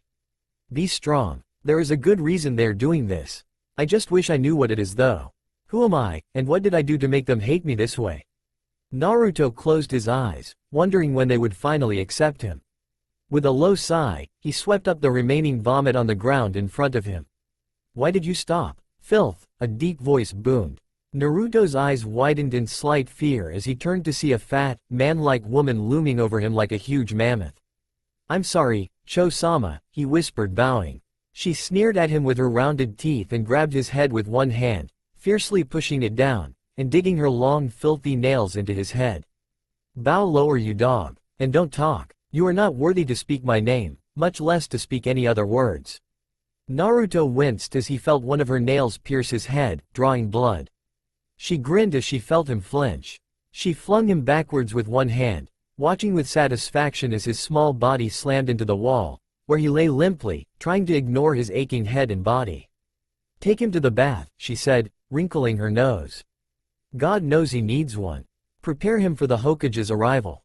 We cannot mess this up, understand? The nurses nodded frantically. Naruto did not smell, but he had to be presentable for the Hokage. It was the drill for Naruto's birthday. After the Hokage has his fun, then our real fun will begin, she said, grinning at him. Naruto closed his eyes as he willed himself not to shudder. Well, at least, the old man doesn't hate me. He's probably the only one who doesn't. But, I wish I knew why. Hiruzen hummed happily, unaware of Naruto's peril as he stacked and filed the last of his paperwork for the day. He looked out the window to the shining sun, smiling happily. He was going to see Naruto today. The boy was a joy. He was so kind, so respectful, and very happy, from what Hiruzen could tell. He felt had made the right decision to hand him over to Cho. For once, he felt he had done something right. The village had recovered from the Kyuubi's attack, though parts of Konoha still carried deep scars. There was no word from Jiraiya, but Hiruzen wasn't worried. If Jiraiya hadn't returned, it probably meant that their enemies had yet to make their move. Things were looking up. Suddenly, Hiruzen frowned as he remembered what Jiraiya had told him before he left. Naruto could not remain a child forever. It was a shame to begin to boys training when he was so young. Though he supposed it would still be a few years until that happened. In fact, Hiruzen had a feeling that very soon, Naruto would need to begin his training, and this saddened him. He wanted to shield the boy from harm forever, but he knew he could not do that.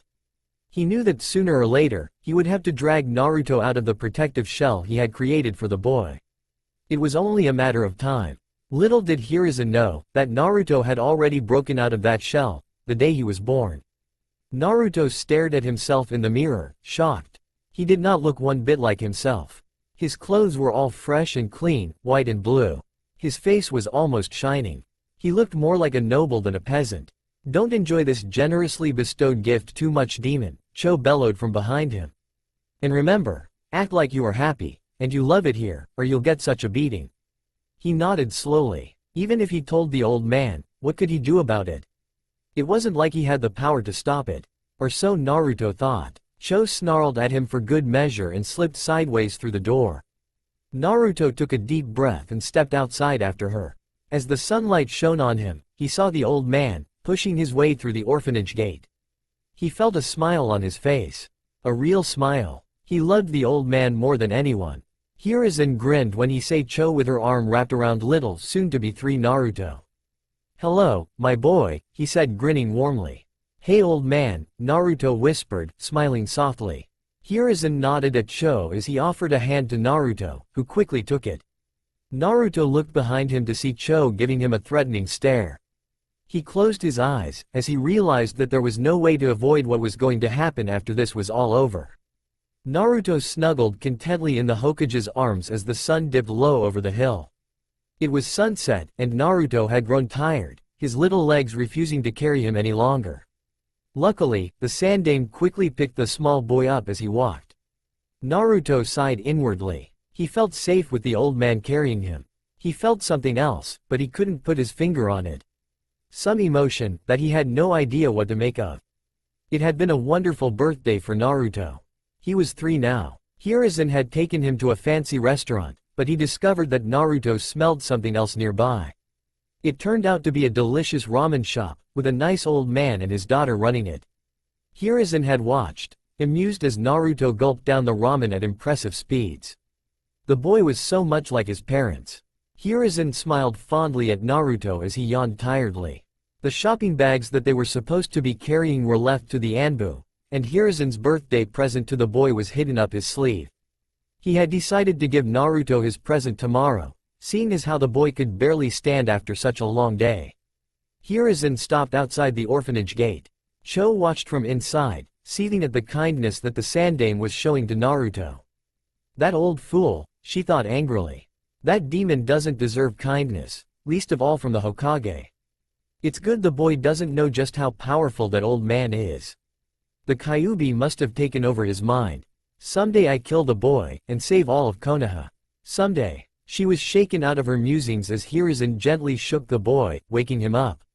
Naruto looked curiously at the old man. On their trip, he realized something. Whenever someone came up to the old man, they bowed to him and showed him respect. Why, though? Naruto thought curiously. Why is everyone nice to the old man? What's his secret? Cho brushed sideways through the front door and watched angrily as the demon looked up at Hiruzen. Hey, old man? Yes, what is it, Naruto? Hiruzen asked. Why does everyone like you so much, old man? Is it 'cause you're old? Hiruzen threw his head back and laughed, while Cho clenched her meaty fist in rage. "No, my boy," he said through his chuckles. "It's not just because I am old."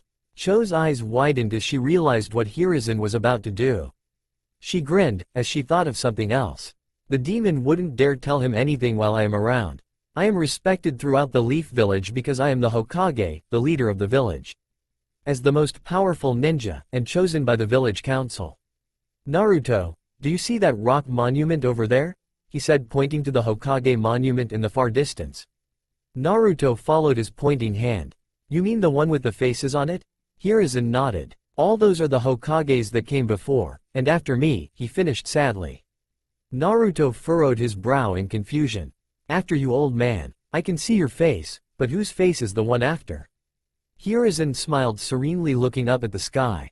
He was the greatest of all the Hokages. He was once a prodigy, and later, the key to victory in the war. He achieved his dream to be Hokage, but sadly, his time as Hokage was cut short. He sacrificed himself to kill the nine-tailed fox, the most powerful monster you'll ever see. We will always remember him for that. Naruto looked up at the fourth's face in awe. He looked so young, yet his gaze held so much power, even as a stone statue. "Old man," Naruto said softly. "Do you think I could ever be that cool one day?" Hiruzen grinned and ruffled Naruto's hair. "I have no doubt in my mind," he said. Naruto grinned back, but then, he began to frown. "Old man," he began hesitantly. Hiruzen looked at him. Naruto breathed deeply. He froze as he saw Cho lick the kunai in her hand from behind Hiruzen. "Yes? It's nothing, old man, thanks for taking me places today." Hiruzen frowned at Naruto's sudden change in attitude, but smiled anyway, and gave the boy a hug. Naruto closed his eyes as he felt warmth envelop him like a blanket. "This emotion, what is it? I have never felt this before." "See you later, old man," Naruto whispered sadly as he watched him go. Naruto was terrified. It was exactly like before. It was just like the nightmare that was his second birthday. He squeezed his eyes shut as he slowly shuffled forward towards the open doorway, as Cho's eyes pierced into his skull with a glare. "Hurry it up, savage," she threatened, her fat lips curving into a malicious smile. Naruto gritted his teeth as he shuffled agonizingly through the hallway as a trail of blood followed in his wake. As soon as Hiruzen had left, Cho had taken the pleasurable opportunity to stab him in the stomach, where she knew that was the most agonizing on the victim as well as the most malicious way to kill. Naruto did not cry. He was afraid, but he resolved not to cry. Crying wouldn't help him get out of this situation, so he wouldn't do it. Naruto closed his eyes, steeling his nerves as he stopped in front of a door. His hands slowly went to the doorknob. "Hurry up, demon," Cho screeched. Naruto screamed in pain as she embedded the kunai below his neckline and dragged it down his back, puncturing and tearing his flesh, until there was nothing left but a bloody mess. Naruto gasped in pain as she slowly wrenched the kunai from his back, staining the walls with his blood. "I'm not going to cry," he whispered, grabbing his face. "I'm not going to cry." At the Uchiha compound, Itachi, a woman's voice called. A young boy with raven black hair and red eyes promptly froze in a taijutsu stance. His back hair touched his neck, and framed the side of his face. A one-tomo Sharingan blazed in his eyes. And, a genin headband was tied on his forehead. "Yes, mother," he called back. "Someone from school is outside." "I think it's Izuna," she said. Itachi's solemn face brightened a bit. "All right, I'm coming," he replied, scrambling towards the front door. Makoto Uchiha watched her son lovingly as he rushed to the front door with the enthusiasm of a child. Though her eldest child was more static and emotionless, he was still a child. A prodigy with the first to master the Sharingan. "Hey Itachi. What's up?" Itachi smiled gently at his enthusiastic friend.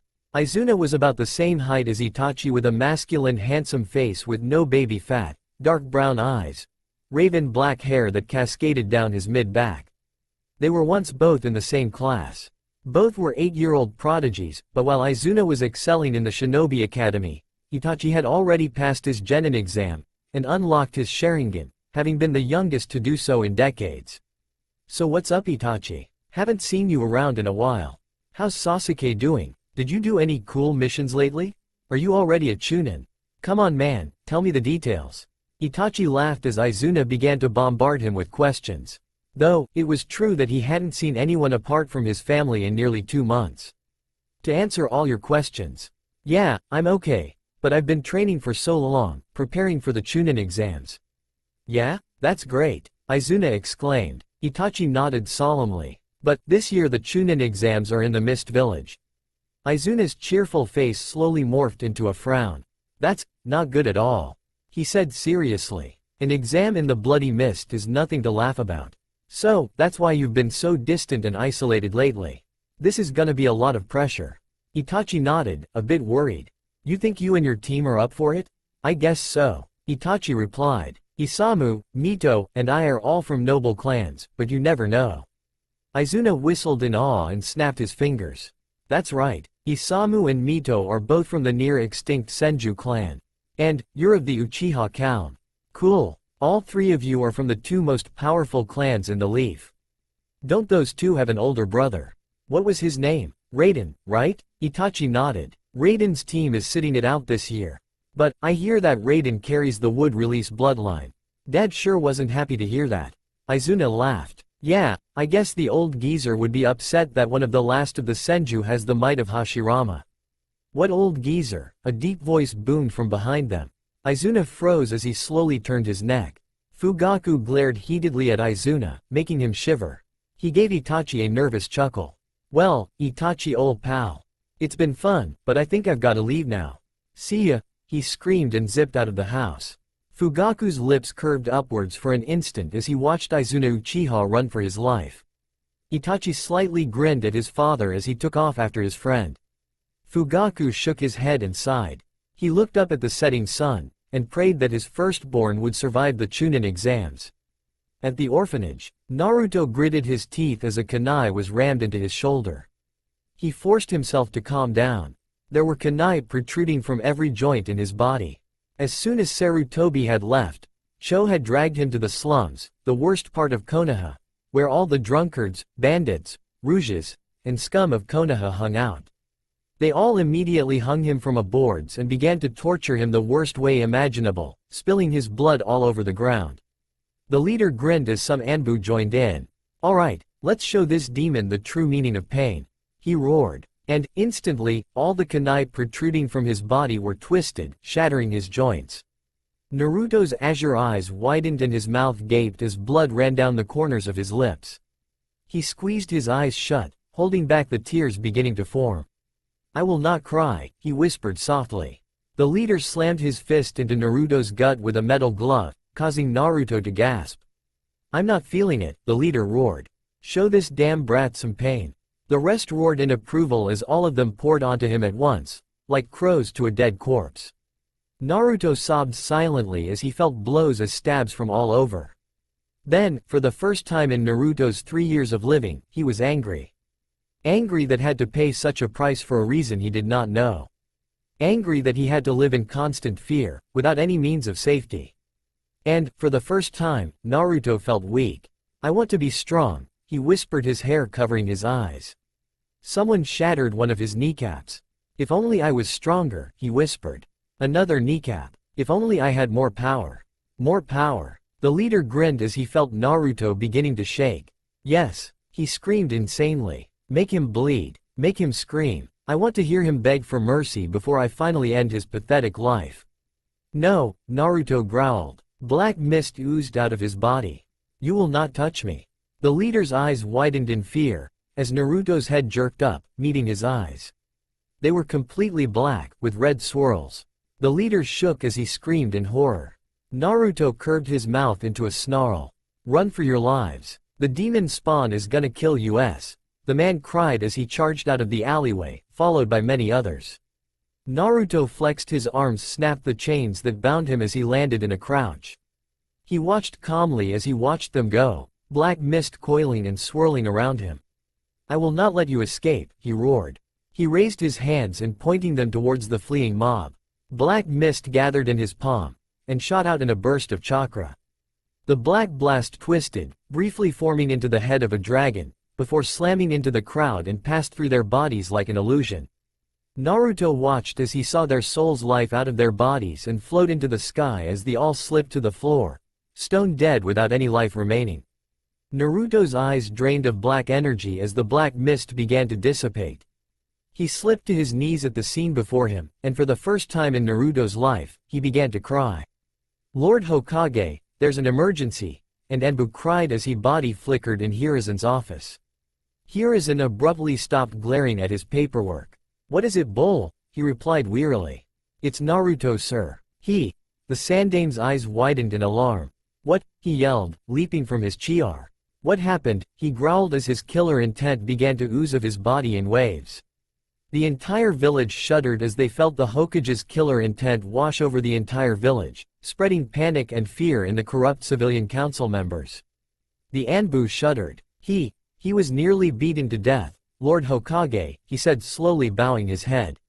The Hokage glared ferociously at him. Dog and Swan are on their way to him now.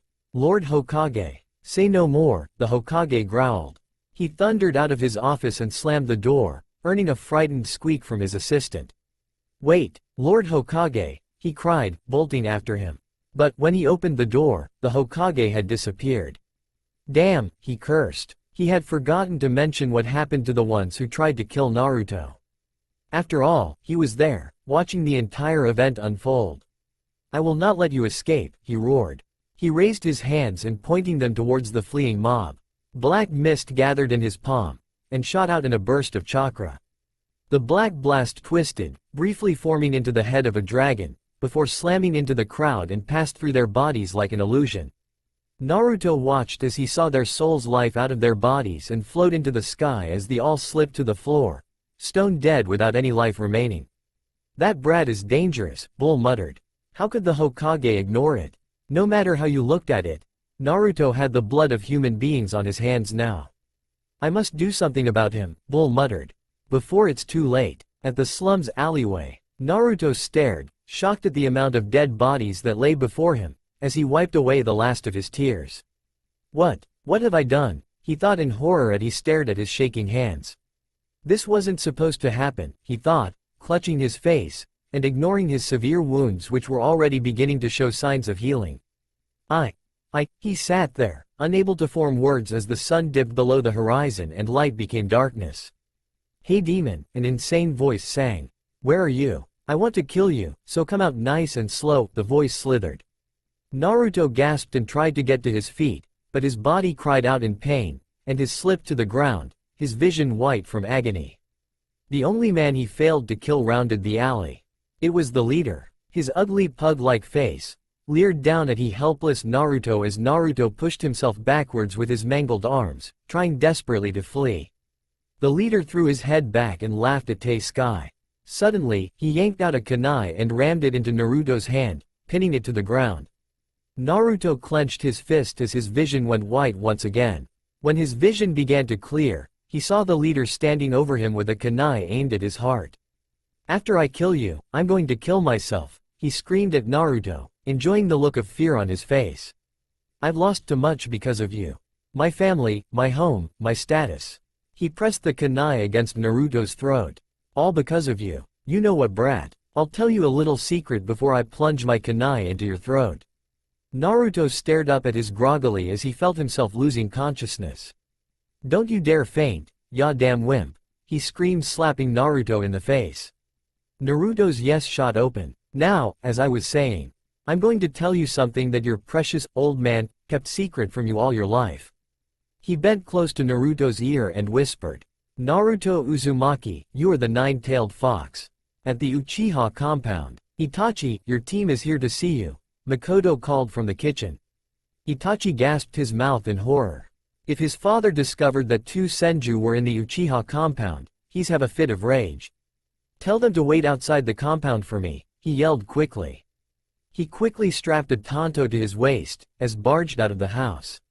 He opened the gate and found Mito and Isamu, leaning against the gate, looking a bit miffed about waiting outside. "Hey, what's the big idea, Itachi?" 14-year-old Isamu called. He had a handsome face, with gray eyes, and long straight black hair that touched his shoulders. He wore a black shirt and pants, with a green jacket that went up to this mid-thigh. His headband was on his forehead and he carried a short wakizashi on his back.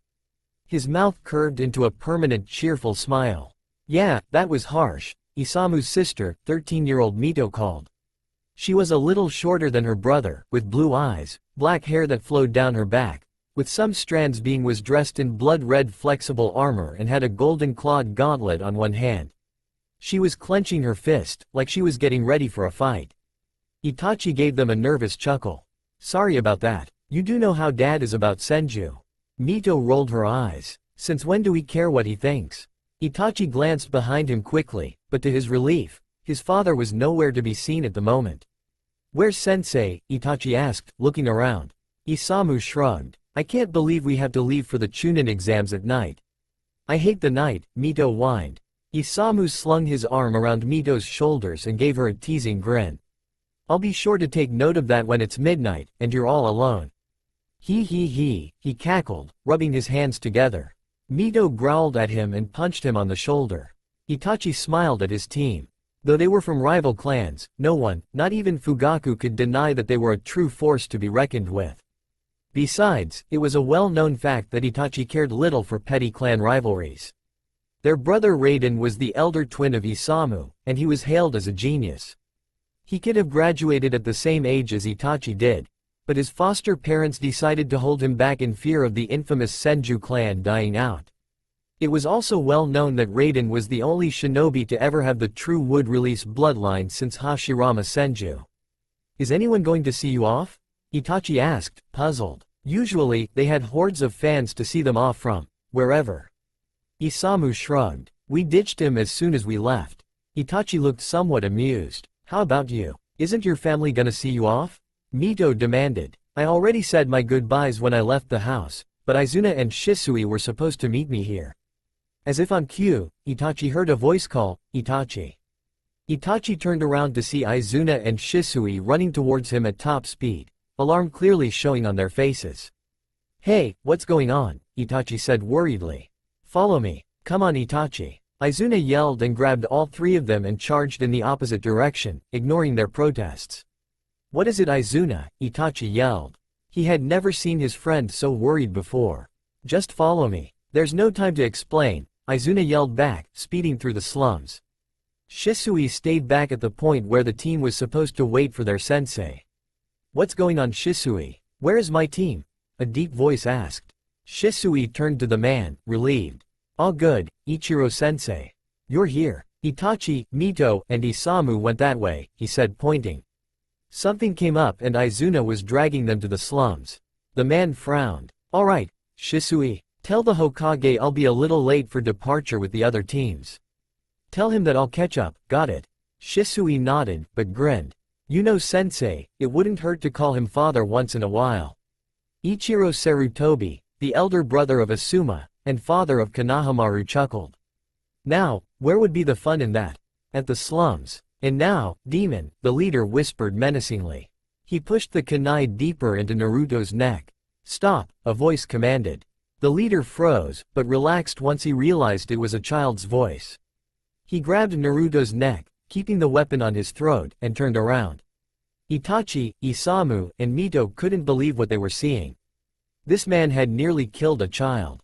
What do you think you're doing? Isamu screamed. He had already drawn his short sword.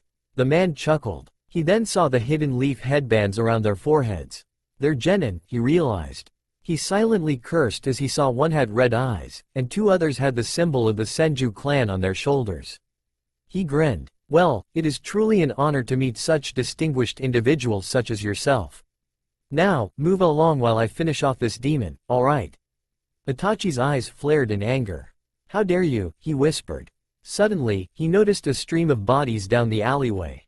His eyes widened in shock as his Sharingan picked up no life signs. The leaders followed Itachi's gaze and grinned, knowing exactly what was on Itachi's mind. Oh, you think I murdered all these people, Uchiha? Well, you're wrong. Ya know who did? This demon did. This demon brat slaughtered them like dogs. Itachi and the others gasped. Naruto stared at the ground, tears running down his face. He closed his eyes, wishing this nightmare would end. Itachi stared at the Naruto's bloodied face, and realized to his horror. The man was telling the truth. There was guilt and shame written all over the boy's face. Itachi gripped his kunai. What should I do? He wondered, as his knuckles began to bleed. Mito and Izuna froze in their stances, unable to act. Suddenly Itachi saw Isamu move forward. His sword was shaking in hand in fear. No, not in fear, Itachi realized. It was in anger. Get away from the kid, or I'll kill you, Isamu whispered threateningly. The filthy man's eyes flickered in hate and fear. What do you think you're doing, you stupid kid? This hell spawn just murdered a bunch of innocent people. Are you just gonna stand by and let that happen? I said, step away from the kid. Now, Isamu yelled. Surprised, the man threw Naruto down, and rushed towards Isamu with a huge knife with intent to kill. The others froze, not knowing what to do, as Isamu dodged one stroke. The man growled and he thrust Ed with the knife again, but Isamu leaned forward and jammed the tip of his sword into the man's stomach. The man gasped and screamed in pain, as he felt the cold metal slip out his body. He slowly slid to the floor, as Naruto looked on in horror. The expression on the boy's face. It was so calm and emotionless. Naruto backed away slowly as Isamu began to walk towards him. It's alright, he said gently. I'm not going to hurt you. Naruto relaxed. Isamu, watch out, Itachi yelled. Wah, Isamu began, then felt metal pierce his shin. He cried out as he saw the man had stabbed him when his back was turned. Damn you, the man said through bloodied lips. I'm going to, thud. A kunai embedded in his back, and he fell silent. Isamu fell to his knees in pain as Ichiro Sarutobi emerged from the shadows, looking grim. This isn't good, he thought. Naruto's been beaten, and just watched someone get killed. Plus, that ankle of Isamu's is nothing to laugh at. Sensei, he heard Mito yell. He turned to the rest of the shinobi. It's alright, he said reassuringly. I'll get them to the old man right away. He'll want to know what happened. I'm alright, Sensei, Isamu said shakily, getting to his feet. He gave an experimental kick. Ichiro frowned. If you say so, but we aren't leaving until we stitch that up and get Naruto to Old Man Hokage. The others nodded hesitantly. Suddenly, Naruto swayed and hit the ground with a thud, unconscious. Ichiro sighed as he picked the boy up and made his way to the Hokage tower with his students following close behind. They never noticed an Anbu in a swan mask following close behind. Darkness. Nothing but darkness engulfed Naruto's vision. He stumbled forward like a blind man, feeling for a wall or a solid structure. He could smell a horrid odor, and he could feel the mucky water beneath his feet. The smell of rotting flesh filled the air around him, and he still couldn't see a single thing. Naruto coughed and gagged as the stench grew stronger. He tripped and finally leaned against a wall. It was damp and fuzzy from moss and fungus, he could smell it. He pushed forward wearily, keeping one hand on the wall as he went. He still had no idea where he was. The last thing he could remember was that man saving him from the leader. He also had no idea why the leader even had the guts to keep beating him like that. He really must have been mad at me, Naruto thought sadly. Suddenly, his eyes widened. He froze and fell to his knees, holding his head. He told me I was the nine-tailed fox, he said in horror. No way, Naruto whispered. The old man said that the fourth killed him. I can't be him. But, maybe it's why everyone hates me, he said in realization. Tears leaked out of the corners of his eyes. No.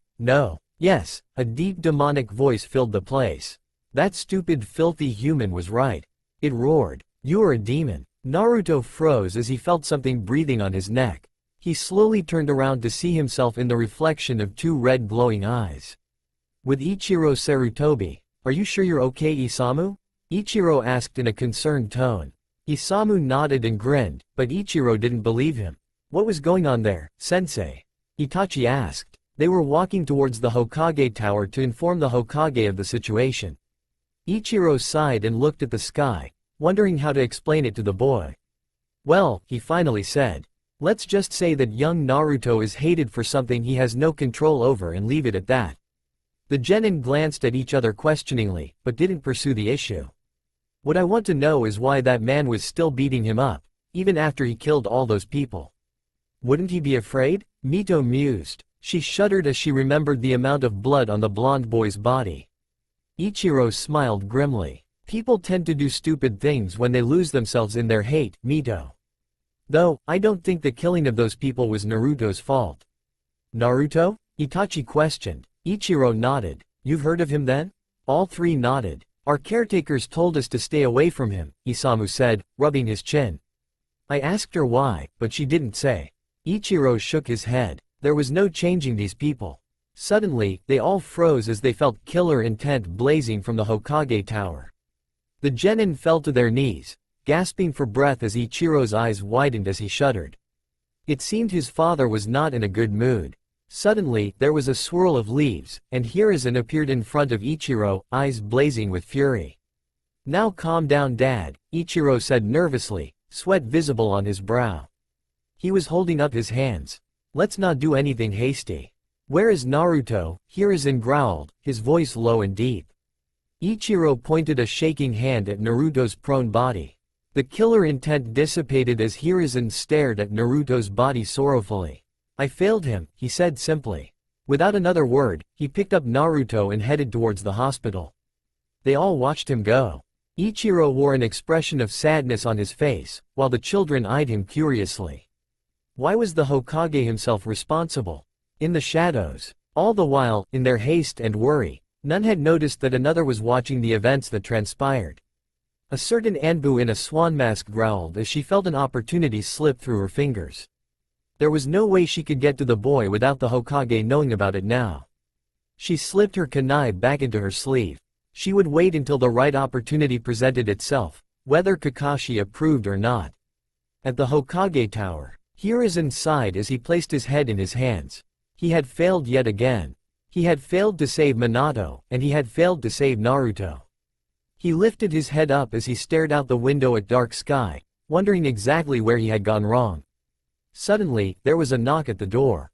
Lord Hokage, the orphanage mistress Cho is here to see you, his assistant said. Send her in, he said firmly, a stern expression on his face. He had to know exactly how this event had transpired, and the first step was to question Cho. He had no doubt that Cho had no hand in the incident, but he knew he had to know how this had happened, even under the watch of his Anbu. Cho simpered as she opened the door as gently as possible and peeked in innocently at the Hokage, who couldn't help but give an unnoticeable grin. Her antics always amused him ever since they were academy students. You may come in, Cho, she said firmly. She lightly closed the door and delicately sat in her chair across from his desk. He leaned forward on his chair and narrowed his eyes at her, making her squirm uncomfortably under his piercing gaze. I'll get right to point, Cho, he said simply. I'm sure you are aware that Naruto was attacked last night. Cho leapt to her feet, her face white with shock. What? She demanded, nearly screaming. When did this happen? Hiruzen sighed heavily as he closed his eyes, remembering the boy's mangled body. His eyes snapped, his eyes open. Just after sunset, right after you took him back inside. I want to know exactly what's going on, my friend. How is it possible that Naruto was smuggled out to the slums while my Anbu claim he was at your orphanage the entire time? Cho sat down heavily, still unable to speak. I was sure he was right in his bed after you dropped him off. How could I have missed it? Suddenly his face snapped up. Of course, it was a powerful genjutsu. Hiruzen narrowed his eyes at her suspiciously. Her face was sincere, but something wasn't right. Lord Hokage, she said raising a meaty hand. I remember something. The worker that I had escort Naruto to bed. His last name was Kurama. Hiruzen's eyebrows lifted in interest. Are you certain? He inquired. She nodded vigorously. It's a theory, but it's well known that Kurama clansmen are capable of performing S-rank genjutsu. Hiruzen rubbed his forehead as he stared at the ceiling. The situation had gotten much more complicated. With the Kurama clan against Naruto, there were few who could deal with them. Even Jiraiya would have some trouble. After all, genjutsu was his weak point. The amount of people who could deal with the clan could only be counted on one hand. Still, he was relieved that Cho had nothing to do with Naruto's pain. He was right to trust her. Very well, Cho, she said smiling at her. Please take care of him. She nodded enthusiastically, though she looked disappointed in herself. Hiruzen sympathized with her. She had lost a loved one in the Kyuubi attack, yet still she cared for Naruto more than anyone else. Lord Hokage, she said. Will you please sign this? I need more genjutsu-oriented shinobi in order to protect Naruto. Very well, he replied easily and signed the sheet on paper in the Hokage official seal without reading a single word. Cho inwardly grinned triumphantly as she struggled not to laugh out loud at the foolishness of her so-called Hokage. Sarutobi has become such a fool. Cho thought as she gently took the piece of paper back from his grasp and delicately placed it back in her lump purse. She bowed low toward Hiruzen. Thank you for forgiving me, Lord Hokage. I promise, her hands curled into fists. I will not fail you again. Hiruzen smiled grimly. She nodded at him, and turned to leave. A wide grin was present on her face now as she hastily made her way back to the orphanage to fulfill the Hokage's will. 3 months later, Naruto coughed raggedly as he struggled to rise from the dirt. Massive wounds adorned his small body, and he was smeared with dirt and grime. His listless eyes drooped as he wearily stumbled down an alleyway, trying to run away as far as possible. Numerous cries for his death echoed across the slums.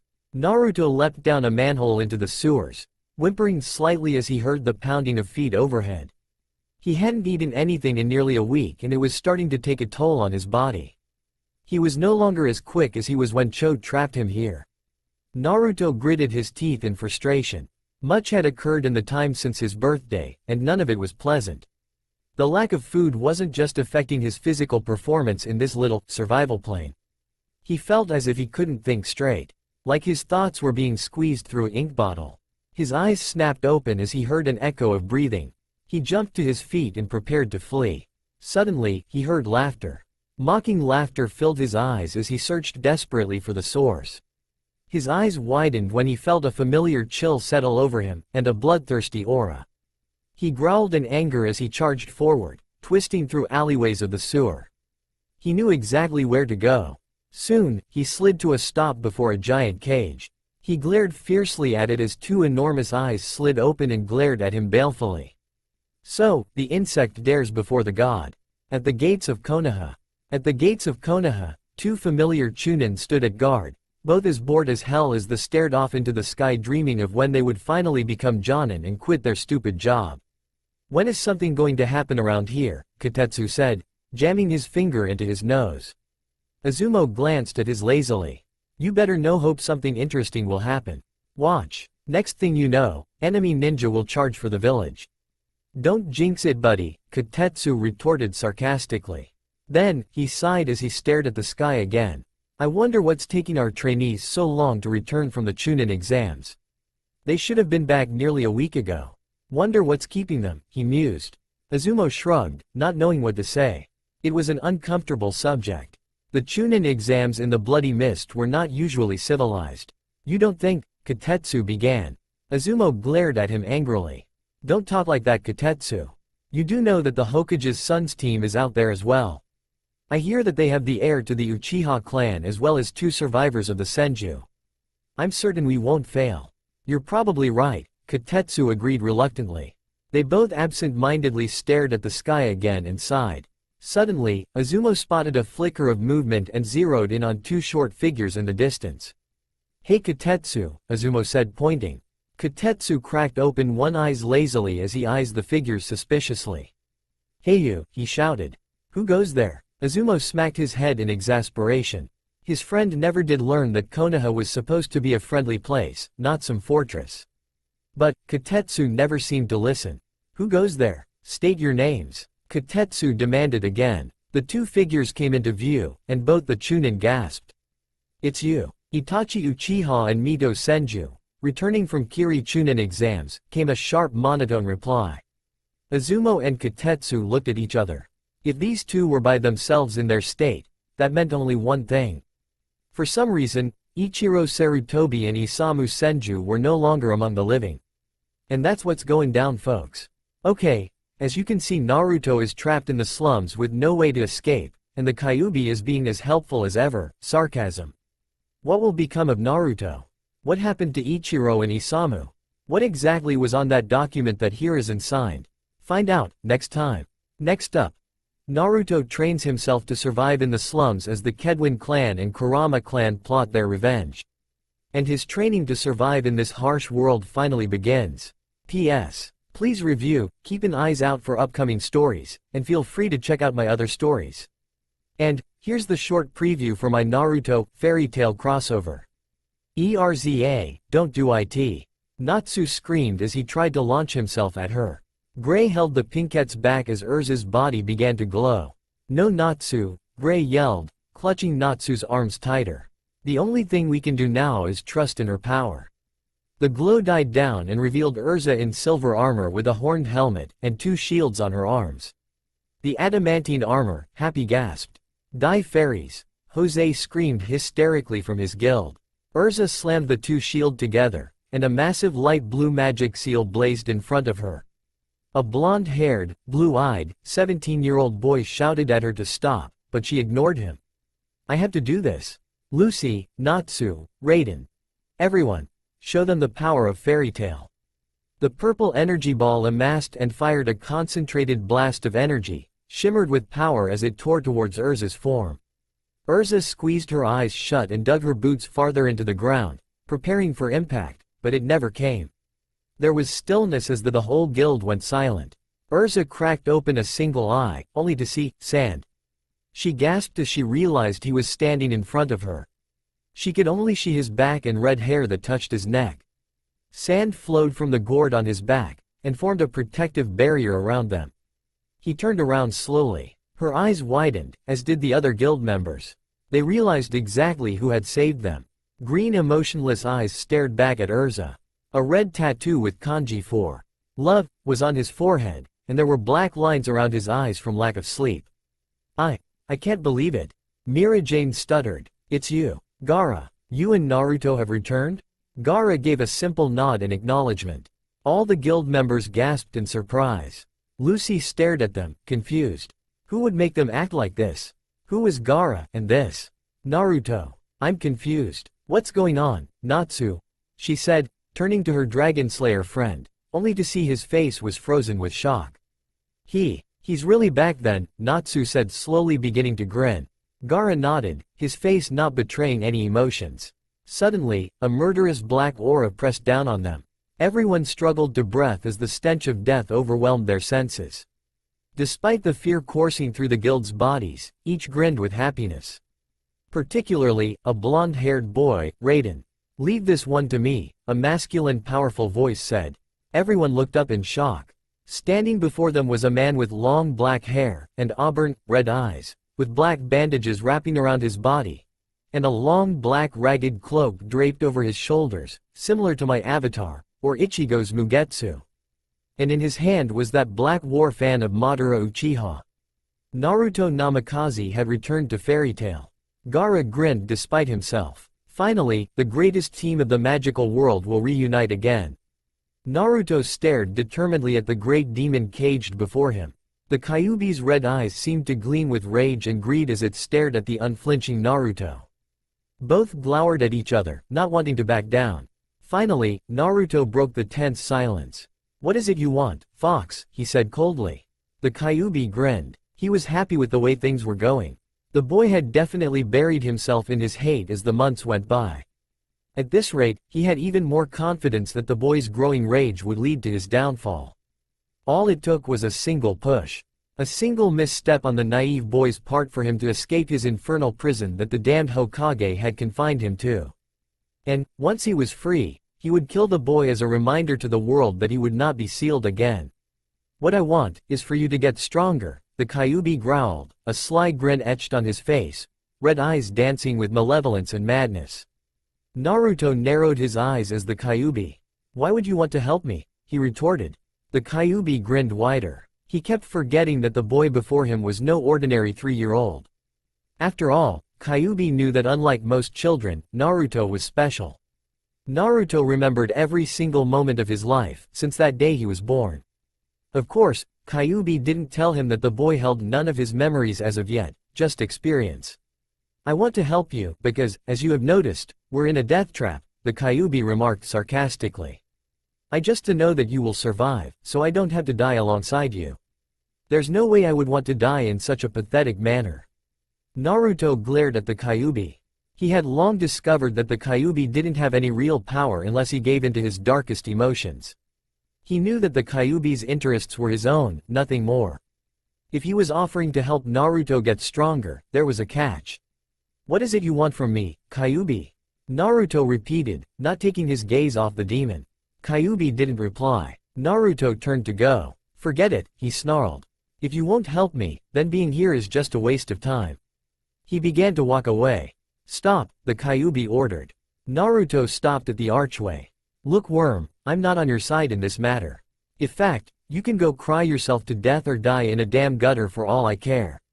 I'm here cause I gotta stick around in this pathetic meatbag you call a body until I can get free, or you die, taking you with me.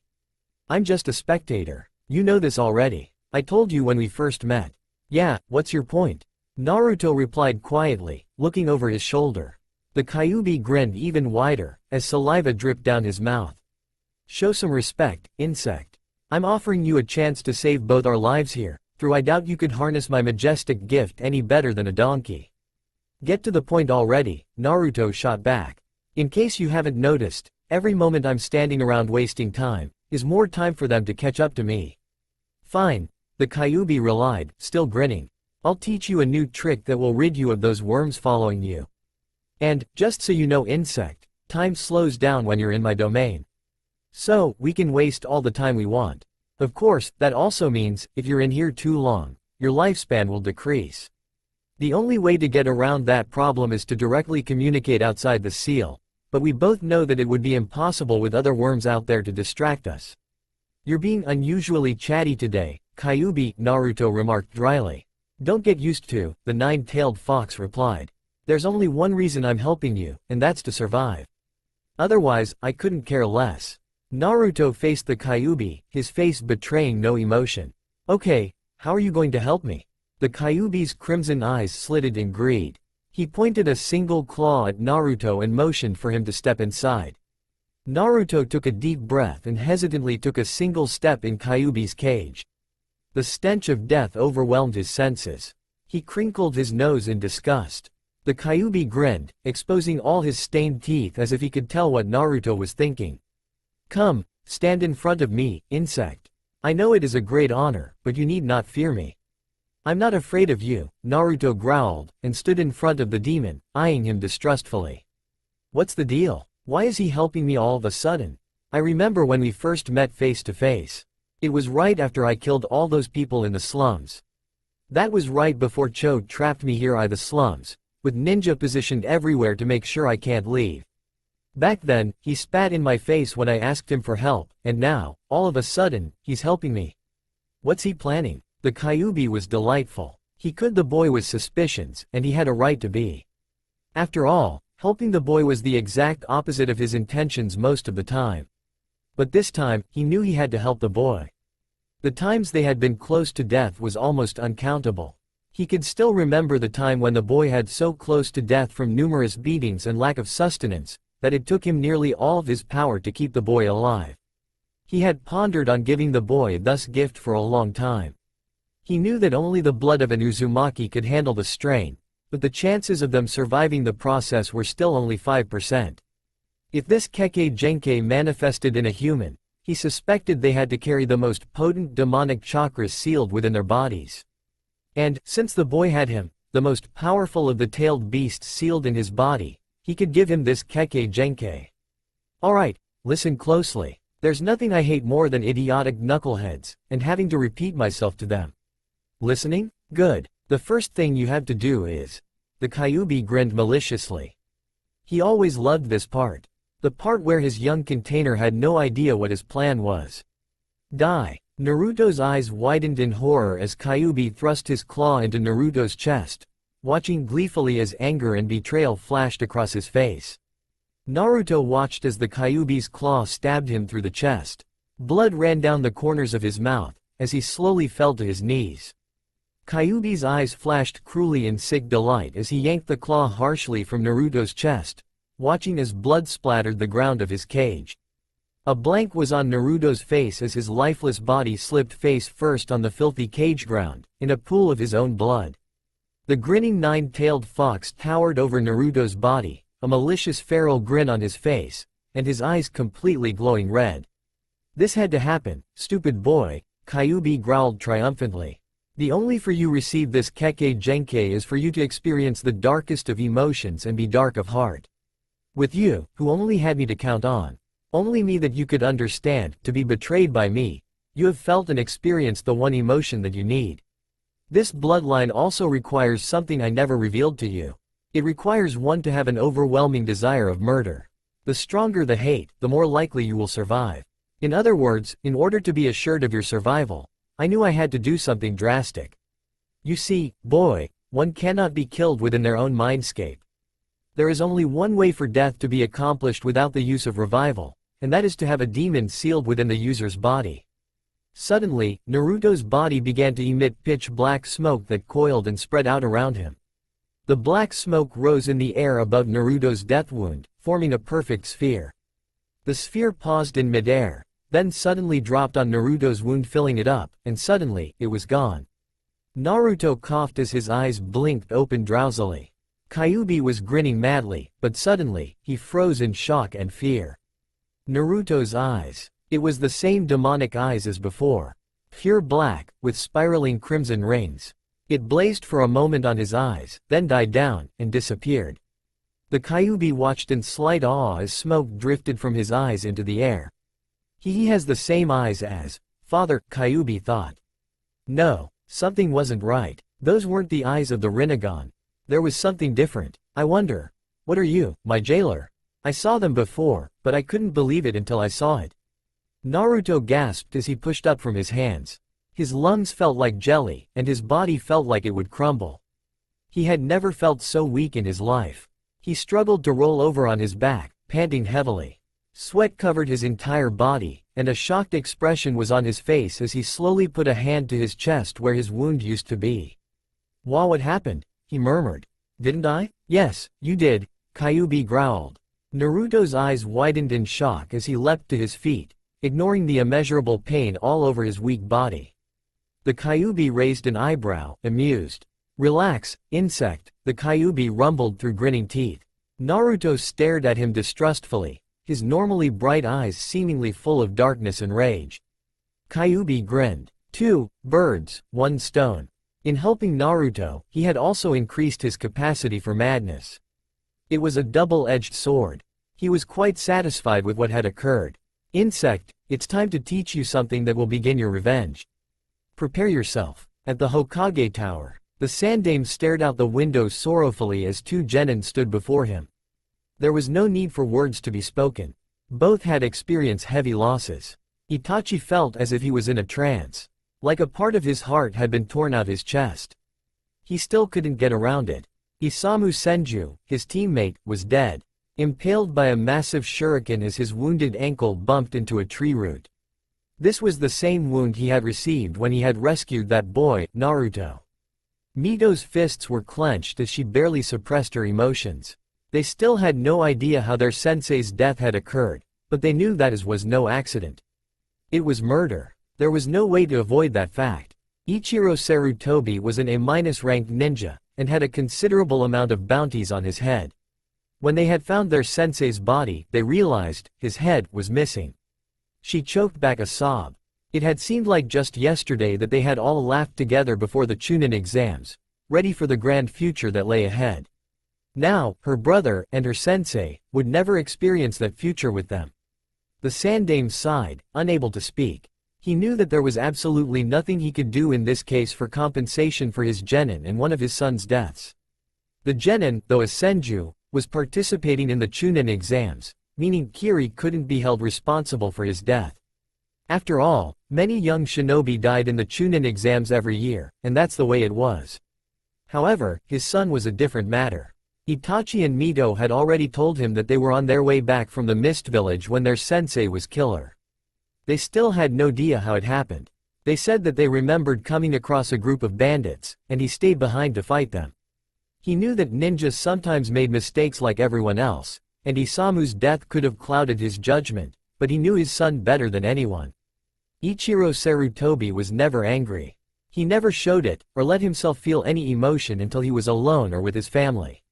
Then, he would let his emotions out, at full blast, not wanting to burden everyone else around him. His son wasn't killed by bandits. But, among those bandits, was a powerful bounty hunter, capable of taking his son on, and defeating him. Hiruzen interlaced his fingers as he pondered on what to do in this whole situation. He knew he certainly couldn't blame the mist for losing one of his Jonin when they were so far away from the village. "Itachi, Mito," he said, addressing them. They looked suddenly at him, as if shaken out of a trance. "Go home, mourn, and take all the time you need. Losing a teammate is never easy, and losing one's sensei is worse," he said sadly, remembering how his sensei, Tobarama, had passed away. "If you wish to retire, tell me. I will understand. Remember, Isamu and Ichiro wouldn't have wanted you to spend the rest of your life in sorrow. Let me give you some advice. I have always found that one should mourn for 3 days. Then, remember the person always, but do not stop living because of it." Itachi and Mito nodded lifelessly, too miserable to reply. Hiruzen closed his eyes sorrowfully as he gave them permission to leave. He leaned back on his chair. He wondered how Naruto was doing. It was good of Cho to ask for protection for the boy. "I think he's going to be fine. He's in good hands. Maybe I'll pay him a surprise visit. I'll have to tell him sooner or later of their deaths. Might as well be now. After all, he did like them for the short amount of time they were here." He stood up and disappeared in a whirl of leaves. At the slums, Naruto struggled to his feet as he gasped for breath. His entire body was shaking like a storm. He hesitantly stared at his trembling palm. Embedded on them were 2 overlapping diamonds. The Kyuubi had given him a bloodline, and he knew which one it was. He clenched his fist as his eyes burned with determination, eyeing the shadows that seemed to come to life at every movement from the hostiles. "There, I see him," an ugly choppy voice called out excitedly. Naruto glared, his eyes dancing with rage. He knew that this would be a cakewalk. After all, though the roughest neighborhood, in Konoha, these people weren't ninja. He turned his heel and dashed the opposite was, turning down an alley. Most of the people from the slums were ones that had lost their homes or wealth in the Kyuubi attack. Basically, it was reduced to once greedy merchants, now tough bums. Naruto whipped right down another alley as he heard the pounding of footsteps behind him getting louder. Naruto grinned as he slowly performed the required hand seals. Then stopped. And slowly turned around, prepared to meet his pursuers. His eyes danced with mirth as he prepared to meet his attackers. For this fist time, he could fight back. For the first time in a long time, he was smiling. He heard the pounding of feet grow closer as the grin on his face grew wider and wider, until it was on the verge of splitting. It was a smile of madness, of delirium. The pounding stopped. There, before him, were 15 angry men, all with pitchforks and clubs in their hands as they stared disdainfully like a piece of trash that wasn't even fit to be in a garbage can. "We finally caught up to you, monster," one slurred breathlessly as he held his club over his shoulders, trying to look intimidating. It didn't work. Naruto stared at him until he began to feel uncomfortable, fidgeting as he fingered his club. "Get him," another called excitedly. There were cheers of joy and delight as they rained on Naruto like annoying flies, charging all at once. Naruto smirked as his dirty blonde bangs covered his dark eyes, not literally. "Just a little closer, now." He raised his head, exposing his eyes, and lifted a single hand towards the oncoming men. He whispered, dark style. Black mist gathered at the base of his palm, as he readied his attack. The men froze in fear as they realized what was coming. "He's using a jutsu. Run!" They all whipped around and fled, trying to escape. But Naruto wasn't to let that happen. Chains of darkness. The mist coiled into his palm and fired outwards in a series of long, pitch-black chains that quickly stabbed into them or ensnared their ankles and bodies. All 15 were trapped by the jutsu, fearing for their lives, as his chains began to boil with black mist. Suddenly, all of them began to scream as their chakra and energy was drained from their bodies in black waves, and was drawn into Naruto's. He grinned as some of his energy returned. He cancelled his technique, making many prone bodies slip uselessly to the ground. And without looking to see if any were dead, walked away so he could rest, and figure out a plan to escape. After all this time living in fear, he finally could strike back and fight. In the Kurama compound, how the hell is this going to work? An unnamed member of the Kurama clan yelled as he slammed his fist down on the table. "We can't keep doing this. The Hokage already suspects us, and we can't keep hiding this forever." "Ah, but you forget, Tenzen," another, older voice said. "We have the advantage. With the demon child trapped in the slums by our clansmen, we can mask the true circumstances of his death." Isn't that why we trapped him there in the first place? To make sure he dies in a place where there can be no fingers pointing towards us. The Cho woman has been useful. She managed to get the Hokage himself to sign a document that allowed the demon to be transported to the slums. Everything is in place. All that's left is how to kill him. Tenzin nodded as he listened intently. This was the Kurama clan's chance. They had a chance to save Konoha. After the death of Haru, his elder brother, he and his clan had taken extreme measures to make the boy insecure enough to avoid seeking the Hokage's help. And they managed to fool the Anbu into thinking that Naruto's life was full of happiness. When the time came, their mole, Cho allowed them to take the demon away, into the slums. Any attempt he made to get out was instantly nullified with the use of genjutsu. He was the leader of his clan now. I believe we can assist you, a curt voice came from the shadows. Tenzin's eyes widened as he leapt from his chair, seeking the intruder's chakra. Who are you? Why are you intruding on this private meeting? He demanded, his thin mustache trembling slightly. They managed to bypass the genjutsu masters on the gates and the guards? Only one clan has the capability to achieve this. And what business would the Kedwin clan have here? As I have said, we can assist you in your goal, said one, stepping out of the shadows. He had a bald head with a small goatee and a wiry muscular build with a Konoha headband on his waist. I am Kenpachi Kedwin, son of Agari Kedwin, heir to the clan, and Jonin of Konoha. Tenzin Kurama's eyes widened slightly as he heard that. The son of Agari Kedwin. That meant that he had indeed perfected the Kedwin ability to shapeshift. Does your father know you're here? Kenpachi shook his head. I'm here to rid Konoha of evil on my own. My father doesn't share my ideals. These two beside me share my ideals as well. We would like to assist you in saving Konoha. We can infiltrate anywhere, and we can cause the boy true pain before he dies. Tenzin smiled as he considered the possibilities. Very well, he said after a while. Tomorrow, at sunrise, we execute the demon, once and for all. Naruto closed his eyes gently as he gazed up at the sky, or at least, as much of it as he could through the tall buildings that crowded around him like prison bars. Today was finally the day. After an agonizing 3 months of being trapped in this hellhole, he was finally going to escape. Today was the day when he would be free. His eyes opened as he looked at his hands. He clenched his fist determinedly as he thought back to all that had transpired here. All the pain and suffering he had endured. The near-death starvation and the cold aches and sores every night. The pelting of stones whenever they caught sight of him. The torture he had to endure when he was caught by them. The endless hours of sleepless nights and days as he fought to keep himself alive. Finally, that was all going to end. He would escape this place, or die trying. Most people in the slums were there for only one reason. Because the Kyuubi had destroyed their lives, whether it be their families, wealth, or homes.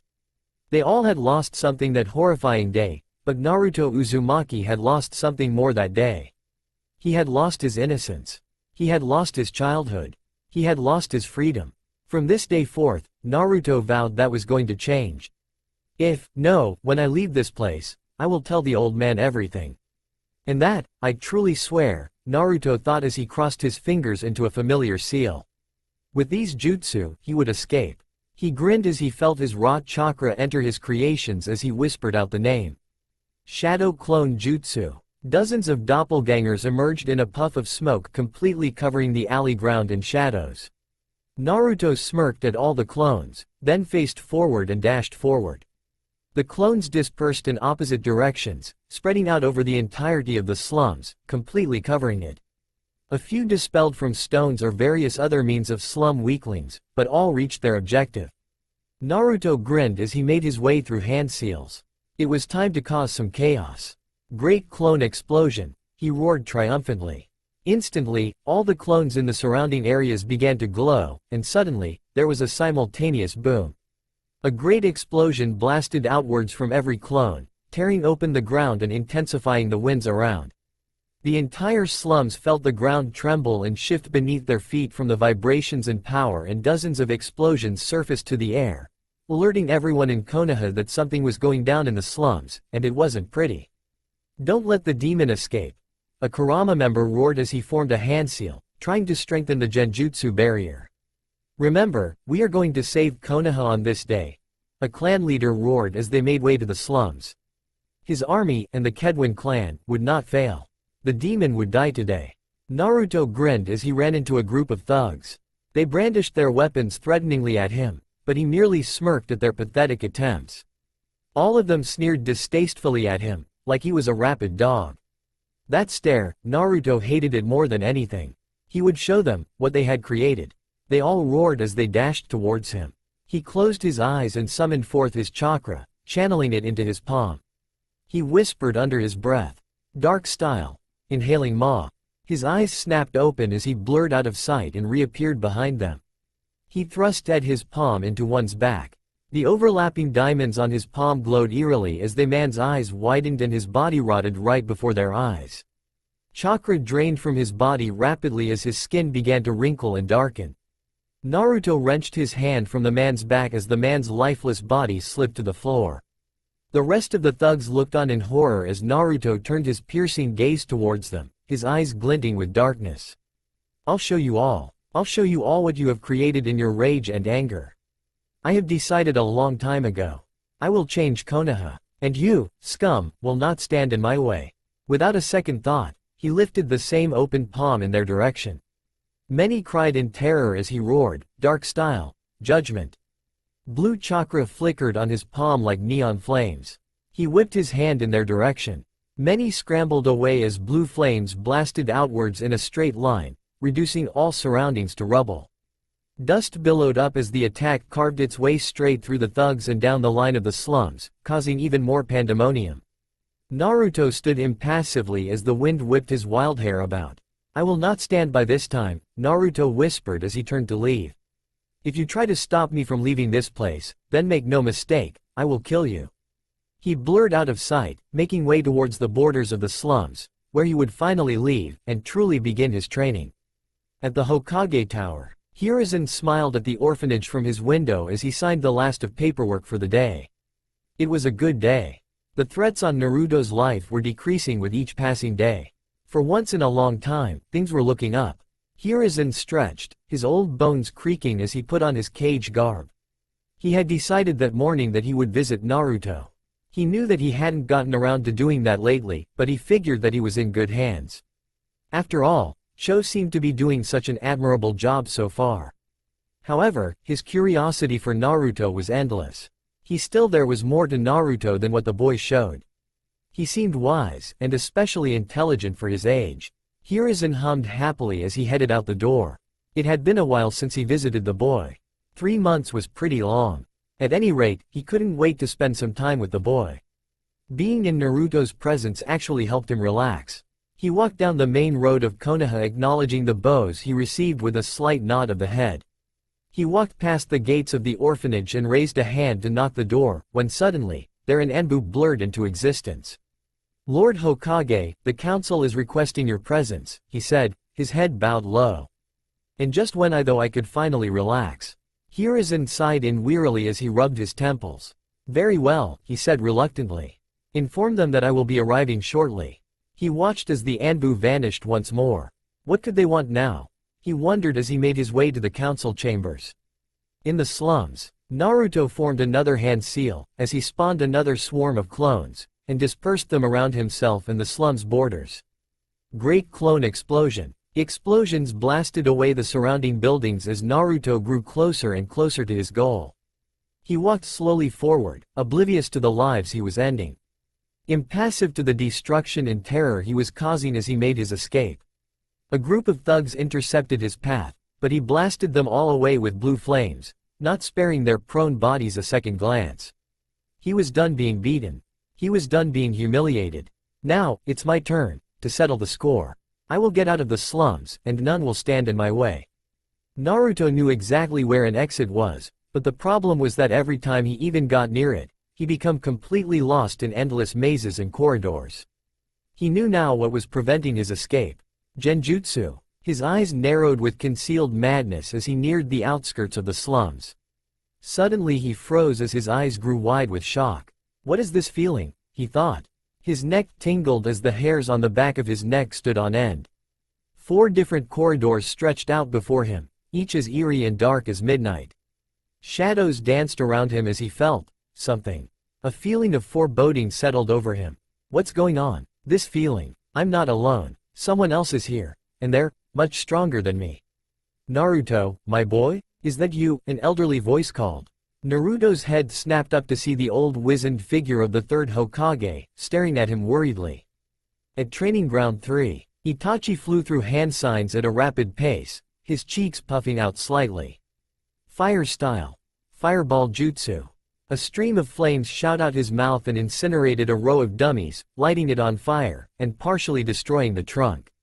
He instantly whipped around and cried, Fire style. Phoenix flower jutsu. Multiple small fireballs rocketed forth, while the hidden shuriken within them skewered the training dummies. Itachi wiped his face with his hand as he looked up at the setting sun. This was the time when he felt at peace. When he trained under the brightness of the moon. It almost made him forget. I can't believe this is happening, he thought as he clutched his head in his hands. He slipped to his knees in despair as tears brimmed, but did not fall. Shinobi never cried. Itachi had told himself this time and time again. The day he had become a genin, he had resolved to serve the Leaf Village with all his power. And that meant, he would sacrifice his life and soul for it. It was his duty. You always were hard on yourself, a voice said. Itachi's head whipped around to see Mito staring at him with sorrowful expression. It's all right to cry, you know, she said dryly. You can't face it by avoiding it, Itachi.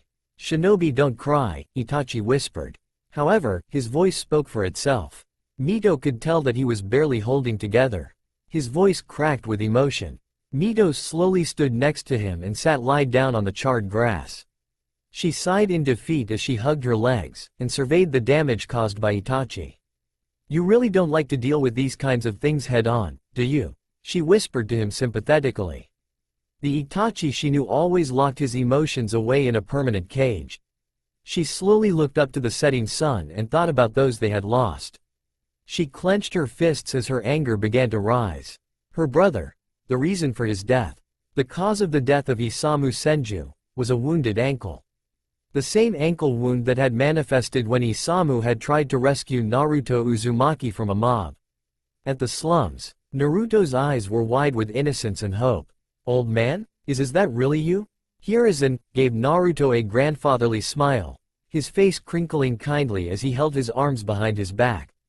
Naruto, my boy, he began. I've come to take you away from this place. Come, I think you've suffered enough, don't you agree? The council tried to keep me from discovering your whereabouts, but I will always keep you safe. I did make a promise after all. And, after such a long time, Naruto truly smiled. His face had changed. He never expected this, not in his wildest dreams. As the last of sunlight began to vanish behind the Cage Mountain, it illuminated the Kohage's shadow, as the Sandame stretched out a hand. Let's go, Naruto. Naruto nodded as he smiled, his face shining in relief.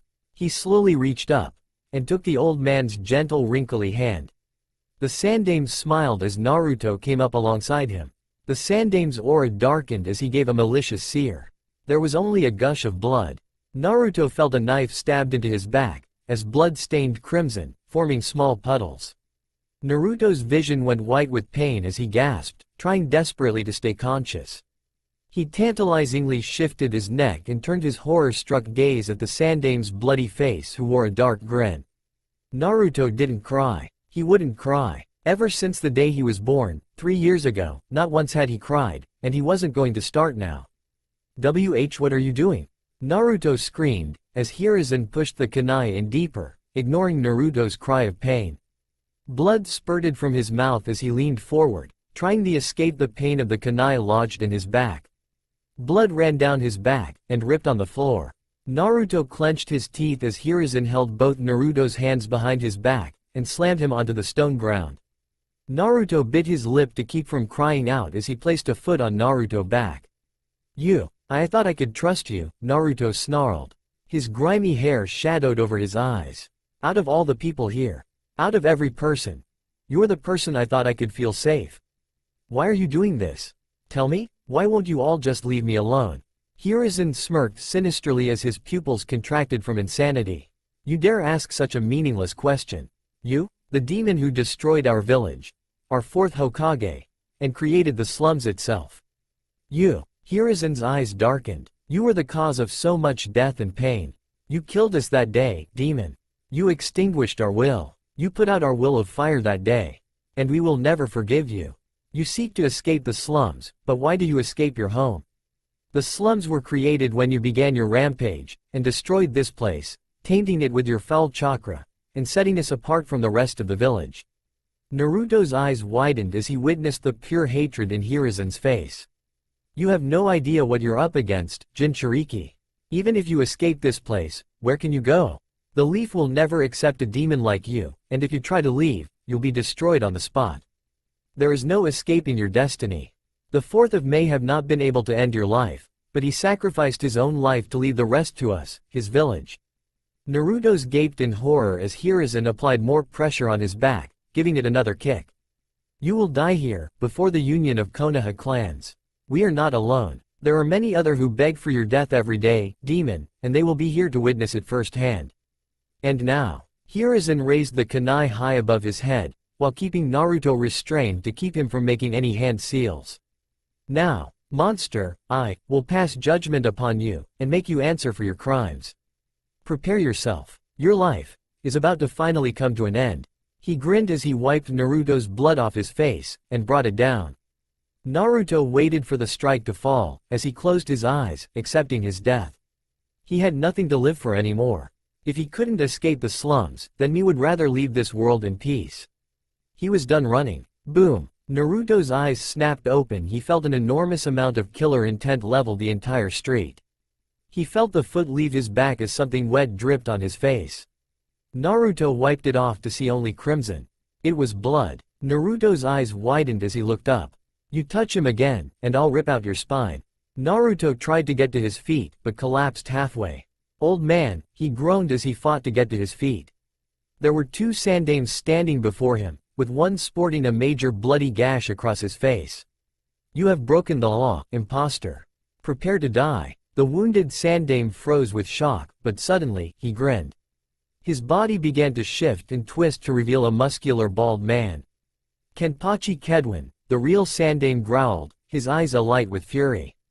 You will not be allowed to escape. Kenpachi didn't change his expression as he surveyed the 3rd Hokage with a high degree of arrogance, while wiping his and Naruto's blood off his face. I will complete the Yondaime's noble work, he declared. You have been placed under the demon's spell, Lord Hokage, he said respectfully, bowing slightly. Please, allow me to help you. The sandame trembled with rage as got into a battle stance. Kenpachi smirked as he snapped his fingers. Dozens of ninja blurred into existence, surrounding the two from all sides. I deeply apologize, Lord Hokage, Kenpachi said triumphantly. You should have brought along your Anbu. Then perhaps, you might have survived. The sandame didn't look the least bit worried as he kept his firm battle stance. Such arrogance, he said. You underestimate the power of the Hokage. Do you think me so weak? Stand down, and accept your punishment with honor, he growled, narrowing his eyes. Or die here, like a dog. He roared, unleashing his killer intent. Shinobi wheezed and fell to their knees as they cried in terror, or desperately slit their own throats to end their own horror as the god of the shinobi's killer intent washed over them like a malicious tsunami. Kenpachi's eyes widened as Hiruzen's eyes met his. Naruto, my boy, can you stand now? He asked. Naruto nodded. Hiruzen had healed him the best he could. Yes, he answered as he slowly staggered to his feet. Naruto, he said. Yes? Watch my back. I promise you, we will prevail. I will not lose here. Kenpachi watched impassively as Naruto and Hiruzen stood together. Hey, Kenpachi, are you really certain we can defeat him? I mean, he is the Hokage after all. We can, and we will, Kenpachi said confidently. After all, we both know that Naruto Uzumaki isn't the only demon around here, he said as his arm began to flicker with red flames. Naruto and Hiruzen stood side by side, their eyes gleaming with unspoken rage as Kenpachi quietly made a hand seal, and vanished into the shadows. There's no way that they could defeat the Hokage, but if I use that jutsu, I may have a chance, Kenpachi thought. Attack! One Chunin ordered with a wave of his hand. The first row of Chunin all dashed through hand signs and blew a torrent of fire towards Naruto and Hiruzen. Hiruzen began to make hand seals, but Naruto placed a hand over his, halting his attack. What are you doing, Naruto-kun? Hiruzen asked, baffled. Naruto walked in front of Hiruzen, ignoring his flabbergasted stare as he gathered chakra into his right palm, right where the two overlapping diamonds for his dark release overlapped each other. The overwhelming heat scorched the ground as the fireball grew closer and closer. What is he doing? Hiruzen thought in alarm. Naruto lifted out a single palm, and the fireball collided with his palm, sending out a pulsing shockwave. Hiruzen as well as the other attackers gaped. Naruto had stopped the fireball cold. Naruto gritted his teeth. Sweat ran down the sides of his face as the fireball was slowly sucked into his palm, until no trace of it remained. The attackers stared on in complete shock along with Hiruzen as they stared at Naruto's now smoking palm. Naruto breathed out heavily as he lifted his face to meet theirs. His eyes were gleamed as he raised the same arm. The attackers blasted a series of fireballs from their mouths as Naruto whispered, "Dark style. Judgment." Blue flames shot out from his palm in a deadly funnel wave as blue and red flames impacted in a massive firestorm and ignited into an explosion which blasted the attackers back. Hiruzen slammed his hands on the ground and created an earth wall to protect Naruto from the backlash as the wind tossed his gray hair back. That was one of the most powerful fireballs I've ever seen. Naruto's fire blast was on par with those three Chunin combined. His power must have been boosted after he absorbed their jutsu. However, this is unlike anything I've ever seen before in one so young. He thought as made some hand signs. Earth style. Earth flow river. The ground beneath the enemy liquefied and pulled them down into the depths below. They screamed helplessly as the ground any mud seemingly clawed at their faces, as if hungry for blood. Hiruzen whipped to one side, dodging a blast of water as he instantly vanished.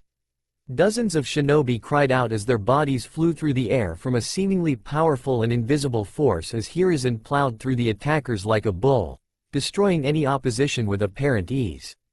An unsuspecting fireball blew towards his back, but Naruto leapt in its path as quickly absorbed it. The shinobi who fired it promptly gasped as Naruto returned fire with a powerful massive stream of neon flames, reducing the shinobi to ash, and blasting his mangled body halfway across the slums. He finished with a roll. Hiruzen's eyes widened as Naruto fell to his knees, his breathing ragged as beads of sweat ran down his face. He clutched his dark release arm, trying to get his bearings. Hiruzen deftly blew a fireball from his lips, watching as it blazed into a group of helpless shinobi. He looked at Naruto with concern. That jutsu, the inhaling maw, it must take a high amount of chakra to perform. The fact that he used it twice in rapid succession is alone an admirable feat, but... He watched as Naruto slowly struggled to his feet, a defiant look in his eyes and his mangy hair covering his face. That's not all, Hiruzen mused. He's not had much to eat or drink in the past time, and it's taking a toll on his body. I can't believe I was so thoroughly fooled by Cho. I truly am. He punched a shinobi straight through a building with a single fist. Despicable. Naruto wiped his mouth with his arm as he watched nearly a dozen shinobi charging at him at once. He coughed out blood and tried to stand, but his legs gave away beneath him. That's it? I'm out of chakra? He thought dejectedly as they grew neared by the second. His eyes widened. No, I will live. He moved his hands together to begin seals, but then suddenly, he felt a hand on his shoulder. Naruto looked behind him, startled. Hiruzen smiled at the boy, his eyes closed. Naruto stared back at the Hokage, and slowly smiled back. An enormous earth dragon launched out of the muddy ground and began its barrage, causing mass chaos and pandemonium as it tore through the enemy ranks, killing anyone that got in its way. Naruto looked at Hiruzen in amazement. This was the power of the Hokage. Hiruzen cracked his stiff neck as he reached in his pouch, and pulled out a pill. He held it out to Naruto. "Eat this, my boy," he said gently. "It will replenish your chakra." Naruto took it from Hiruzen's warm hand, but eyed it distrustfully. "Eat it, you stupid brat," the Kyuubi growled. Naruto's head snapped up as he looked around frantically. "Is that Kyuubi? Is he talking to me?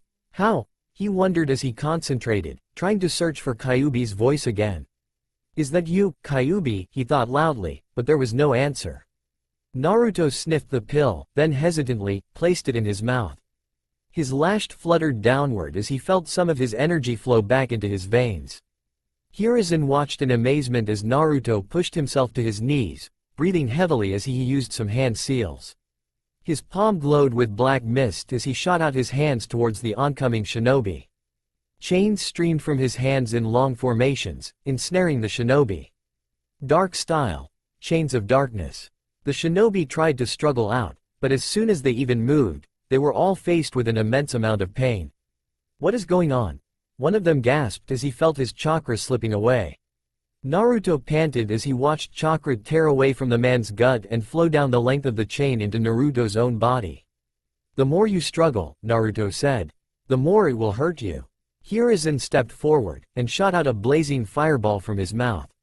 The ensnared shinobi cried out in terror as the fireball blasted into them, making the sky momentarily turn glow from its power and heat. Hiruzen's cage cloak whipped in the wind as Naruto pushed himself to his feet. The black chains retracted back into his hands. "Are you ready, old man?" Naruto said quietly. Hiruzen nodded as he placed a hand on Naruto's back, but Naruto gently pushed it away. Hiruzen eyed him sadly. He could understand Naruto's feelings. Naruto had been away from civilization for too long. He really had never known love. He was confused about many things, and he still couldn't fully trust the Hokage after Kenpachi had deceived him so. They turned around to see that there were only 3 attackers remaining, all trembling with fear as they watched their comrades fall easily to the power of the Hokage and the demon brat. Why can't they dodge the demon's attacks? One stammered. Hiruzen frowned as formed the serpent hand seal. The ground rumbled beneath the remaining attackers' feet, and suddenly, they felt the earth beneath them grip their ankles. Their heads snapped down in surprise. They felt themselves sinking into the mud. "What? This is why your pathetic friends were unable to dodge Naruto's attacks," Hiruzen stated seriously. They struggled to move, but it was all in vain. Hiruzen flung a series of kunai at them, and all 3 met their mark, splitting the attackers' heads down the middle, as Naruto watched with an apathetic expression on his face. For a while, there was only silence as the wind blew through the damp and foul area, tossing the stench of death to the entire slums. Hiruzen stared at Naruto in curiosity. Where did he learn those jutsu? He wondered. And what's even more peculiar, he used bloodline techniques. Neither Minato nor Kushina ever had a bloodline like that. I wonder if this is the Kyuubi's doing. Hiruzen's arms fell to his sides as sighed and began to look around. "Who are you looking for, old man?" Naruto asked him. Hiruzen looked at him in surprise. "I thought it would be obvious, my boy. Did you not notice? During the entirety of the battle, Kenpachi Kedwen was nowhere to be found." Naruto shrugged indifferently. "How would I notice? I'm only little kid." Hiruzen rubbed the back of his head sheepishly. "Forgive me," he said, smiling slightly. Then, his became serious. "But really, Naruto, don't you want to bring him to justice? He's hiding out there somewhere." Naruto faced his back towards Hiruzen as he stared at the village of Konoha from beyond the slums, his eyes filled with dull joy. "There's no point," he said finally. Hiruzen quirked an eyebrow in interest. "My only wish was to leave, and I have that chance now. Let's forget about him, and go home. That's all I've wanted for the past 3 months. That was my only wish." Hiruzen lowered his head as he fought not to lose his temper. His rage wasn't directed at Naruto, however. It was directed at Kenpachi, the Kurama clan, the Leaf Village itself. They had no idea what they were doing. Naruto was an innocent child who only desired to be left alone. And yet, they still tortured and belittled him every single day. "Naruto, how could you have lived like this for so long? I can't believe how much of a fool I was. In the end, Shikaku had figured out that the council had lured me away from Naruto. I didn't even figure it out myself. I trusted Cho, and yet, Naruto suffered because of my foolishness. I don't deserve forgiveness." He closed his eyes as he hesitantly placed a hand on Naruto's shoulder when he realized something. Naruto's shoulders were shaking. He turned Naruto around to face him as he stared deep into the boy's bright blue eyes, which were now only filled with darkness and pain. Naruto's little body shook, but no tears fell. Naruto was trying to cry, but he didn't know how anymore. Naruto's body didn't know how to react to these strange emotions that he felt now. He wanted to cry and release all his anger. He wanted to laugh in relief. He wanted to scream in pain. He didn't know what to do anymore. He was completely lost, in the depths of his soul. Hiruzen wanted to hug him, but he felt that doing so would be overstepping his bounds. He had caused enough confusion and pain for now. He looked up at the night sky as a lone tear trailed down his wrinkling cheek. Minato, Kushina, I'm so sorry. In the end, I failed both of you. They stood in their respective frozen positions for a time as Hiruzen shifted uncomfortably in the darkness of the night. Naruto, he said gently. Naruto looked up at him, his chest heaving. Let's go home. Naruto simply nodded as his eyes were shadowed by his hair. Hiruzen pulled Naruto on his back as they prepared to depart. Or so they thought. Suddenly, the ground behind them trembled as piercing deadly killer intent filled the area, buffeting the air around them. Hiruzen looked back in surprise as a massive shadow engulfed the entire area, illuminated by the full moon as it roared powerfully, destroying buildings with ease.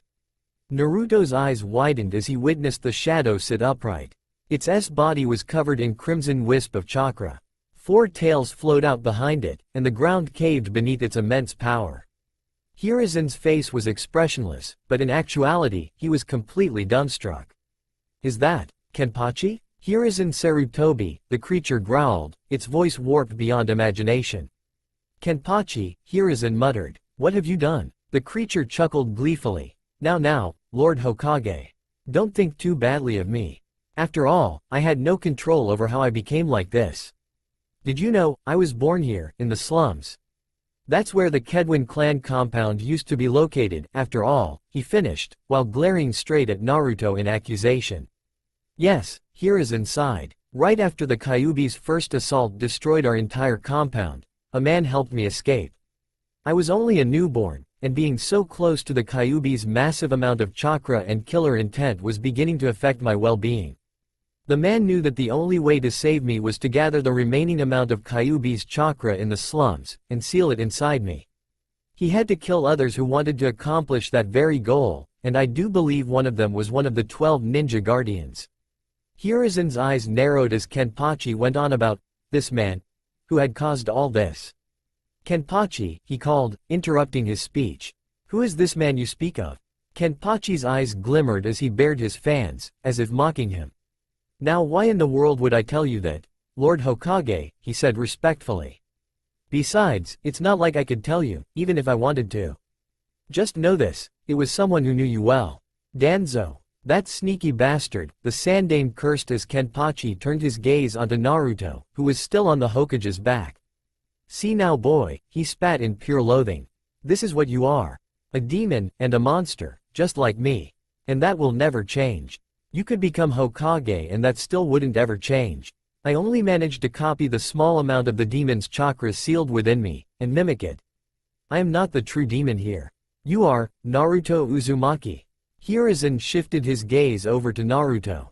Naruto's eyes weren't full of rage or sadness as he thought. Instead, they were only blank and listless, as if he was only half paying attention to what Kenpachi was saying. The two opposing forces stared at each other as the atmosphere grew even more tense. You're wrong. Hiruzen and Kenpachi looked at Naruto in surprise. I'm not the only demon here, Naruto said emotionlessly. I accepted myself long ago. I've accepted what I am, but you on the other hand. It's actually amazing to me at how stupid you are. Naruto. Hiruzen admonished, but then caught himself as Naruto gave an exasperated stare.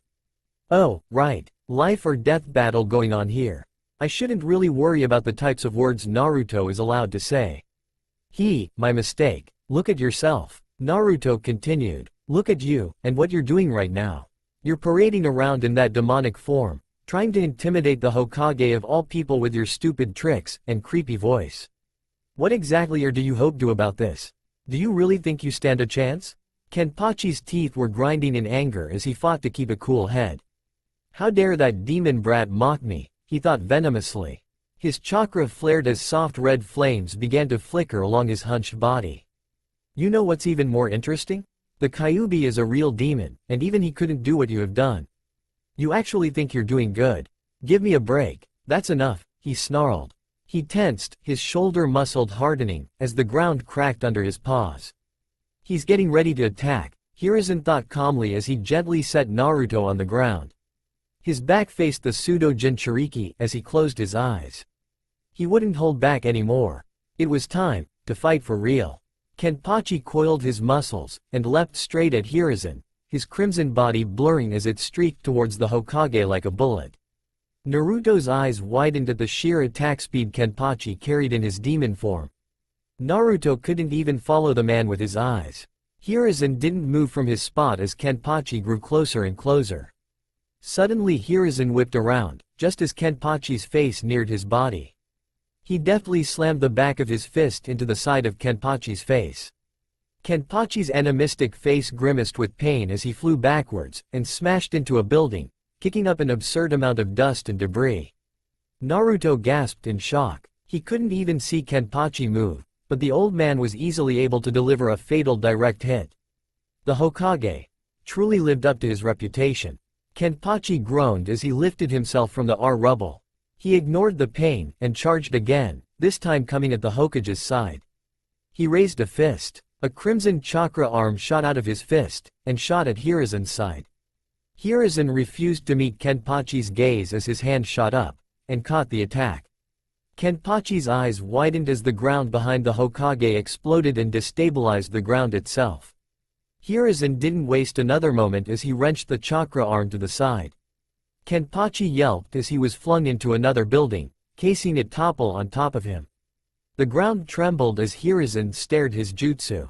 Ram right pointing arrow horse right pointing arrow dragon, earth style, earth dragon bomb. The wet mud behind him began to bubble and spread outwards. A massive dragon's face appeared out of the mud. Its eyes glared at Kenpachi balefully as it roared. Kenpachi rubbed his head as he winced in pain. He knew the Hokage was strong, but this was ridiculous. The frail old man had easily caught his chakra arm, even when it shattered the ground behind him from its force. His eyes widened as he watched a massive dragon made of mud struggled out of a muddy pit. It towered above them as it bared its mucky fangs. Hiruzen slammed his hands together as the dragon flew at Kenpachi at top speed, its speed tearing through any solid structure that was near it. The dragon cracked open its mouth, and fired globs of earth at Kenpachi. Kenpachi leapt to the side, but he was far too slow. Hiruzen shot torrents of flames from his mouth, setting the mud and dragon on fire. Kenpachi gasped in horror as the flaming earth met its mark, blasting him into the ground, and tearing apart the ground. Hiruzen dispelled the jutsu as he observed the huge crater his jutsu had caused. He walked to the crater. Suddenly, he looked around frantically in alarm. He couldn't make heads or tails of Kenpachi's location. I should have been able to sense him, he thought, puzzled. It's strange there's absolutely no trace of him. Like he's just vanished into thin air. Could this be Danzo's doing? If he's experimenting with Kyuubi's chakra, there's going to be a major catastrophic calamity on our hands. Well, it's no use thinking about it now. They've escaped, and that's the end of it. I have no doubt he'll return in time. He stood up and walked back to Naruto, placing him back on his back. They walked past the slum's border, dispelling any genjutsu with ease. As they finally tasted the sweet village air, Naruto breathed in deeply as he savored the scent of his home. His true home. Hiruzen smiled as Naruto began to close his eyes, resting his head on the sandame's shoulder. They walked past the tall healthy trees, and tasted the freedom of Konoha. There were many challenged ahead, but he was confident now. Naruto would be ready. The story begins with the attack of the Kyuubi, who begins his rampage. At the same time, Minato and Tobi battle it out with Minato emerging as the victor. Minato saves the leaf from a tailed beast ball and transported the Kyuubi twice, rapidly depleting his chakra in the process. Kushina and Minato saved Naruto from a potential killing blow from the Nine Tails, and Minato reveals his plan to seal the Nine Tails in Naruto, making him its Jinchuriki. Kushina reluctantly agrees. However, just as Minato is about to begin the sealing, Naruto's eyes open for the first time, revealing the eyes of the Rinnegan. Knowing that Naruto is far too young to be able to handle its power and the chakra required for its jutsus, as well as the fact that it could be stolen by greedy shinobi, he seals it away. His intent for the seal to vanish when Naruto had enough chakra and training to protect himself from other shinobi, and his own power, but due to Minato's low supply of chakra, the seal was incomplete, resulting in many future problems later on. From then on, Minato seals the Kyuubi away with the Reaper Death Seal, just as Kushina dies from her wounds with her husband. At the same time, Kakashi and Guy had disobeyed direct orders and engaged the Kyuubi, only to be healed later by Rin, who is still alive. The next day, Hiruzen mourns the loss of his wife, as well as Minato and Kushina, who died suspicious deaths. It is revealed that Minato and Kushina's bodies had disappeared after the sealing, so there wasn't even a body to bury. Kakashi arrives in his Anbu attire and informs Hiruzen that the council wished to speak with him, despite his retirement. After much discussion and suffering the torture of the bickering council, Hiruzen is appointed to become Hokage once again, much to the annoyance of Danzo and others. Furthermore, Hiruzen stated that Naruto's status as a Jinchuriki is to be kept an S-ranked secret. Fugaku and Tsume try to adopt Naruto, but Hiruzen reminds them that if Naruto is adopted by either of them, it would arouse suspicion. Later, the head of the Kurama clan, Haru Kurama, expresses his hate towards Naruto, and hints that he has a plan for him. Rin expresses her hate towards the Kyuubi and vows revenge for their sensei. Later that day, Hiruzen and the villagers mourn the loss of Minato, the fourth Hokage, and Hiruzen is announced to take the mantle of the third once more. As his speech, Hiruzen addresses the critical state of the village, and give the good news of the Kyuubi's death, though this is a lie. However, a genjutsu settles over the entire area, set up by the entire Kurama clan. Haru Kurama reveals Hiruzen's lie, and the villagers become outraged as Hiruzen loses his nerve and retreats back into the Hokage tower with Danzo. Danzo admonishes Hiruzen on losing control, and tells him to get a grip, and command the village as the Hokage. Hiruzen informs the village that Haru Kurama is now an S-class criminal, and will be executed. He also informs them that the same fate will befall those who disobey the law. Haru Kurama is executed with a smile on his face, happy he could cause Naruto grief before he died. With his death, another chain of hate connects to Yakumo Kurama, who vows revenge as well. Meanwhile, Kakashi and Rin infiltrate Sarutobi compound to execute the demon, and with Rin growing more insane and mad as they continue. However, as they finally start, Kakashi stops Rin from killing Naruto, reminding her that Naruto is an innocent child. Rin goes insane, and vows revenge on Naruto, despite Kakashi's intervention as he drags her away. This is where their friendship ends. Later, Hiruzen is visited by Jiraiya, who brings bad news from abroad. Jiraiya tells Hiruzen about Orochimaru's treachery, and how Orochimaru would reveal Naruto's identity if it meant an alliance with another village such as the Stone or Cloud. It is also revealed that the Akatsuki already begin their move, and Hiruzen resolves to go after Orochimaru first, and deal with Akatsuki when the time comes. It is also revealed that Hanzo of the Salamander sealed the reign's borders, indicating that he has plans as well. Unfortunately, the Akatsuki are safe within Hanzo's domain, and not even Jiraiya's spy network can pierce through it. Hours later, Jiraiya leaves, but reminds Hiruzen that he will be back in a few years after tracking the Akatsuki and Orochimaru's movements. For a while, Hiruzen visits an old friend Cho, whom he trusts very deeply, and leaves Naruto in his care, confident that Cho would give him a happy life. However, it is revealed that Cho is no better than the other villagers as she stabs him, creating his first scar. 3 years later, Naruto is living a horrible life at the orphanage with Hiruzen completely unaware. It is revealed that he remembers his life from the moment of his first birthday, where he received his first beating in the slums. Moreover, this also means that Naruto is very mature for his age, as shown by his superior speech and mannerisms. Despite this, he is still confused regarding his emotions, having never experienced love or kindness from anyone except Hiruzen. After Hiruzen takes him out for some fun on his third birthday, Cho drags him to the slums again for another beating. The beating this time are so harsh, and Naruto's resolve strengthened, weakening the seal on Naruto's eyes. With his Rinnegan activated, Naruto summons a short burst of power, and killed his attacker with an unknown jutsu. Afterwards, the Rinnegan disappears back into its sealed state. Meanwhile, Izuna Uchiha, a friend of Itachi Uchiha, comes to visit him, and talks to him about Itachi's teammates, Isamu, and Mito Senju of the near-extinct Senju clan. Also, their older brother, Raiden Senju, carries the Wood Release bloodline. Itachi's team is going to participate in the Mist Village Chunin exams. Soon after, Hiruzen discovers Naruto's beating and rushes to save. At the same time, the leader is the only survivor of Naruto's attack, and he proceeds to beat Naruto even more. Izuna and Shisui lead Itachi, Mito, and Isamu to the slums to help an unknown boy, who is Naruto. It is revealed that Itachi's sensei is the father of Konohamaru, Ichiro Sarutobi. At the slums, the leader of Naruto's attackers reveals that Naruto has the 9 tails sealed in him. Just thereafter, Isamu saves Naruto, despite discovering that Naruto killed his attackers. However, his ankle becomes wounded in process as Ichiro Sarutobi killed the leader of the mob. Afterwards, Hiruzen catches wind what occurred and meets Ichiro and the kids to discuss Naruto. He interrogates Cho, but she manages to escape punishment by feeding him a false story and acting skills. He finds her innocent, and she asks him to sign a document authorizing more protection for Naruto. He signs it without looking at what it actually says. Only later does he realize that it's an official document that authorizes Naruto's confinement to the slums. 3 months later, Naruto is struggling to survive in the slums with mobs and drunkards everywhere he goes. It is revealed he had numerous conversations with the Kyuubi, who actually refuses to help him escape, and is completely indifferent to Naruto's plight.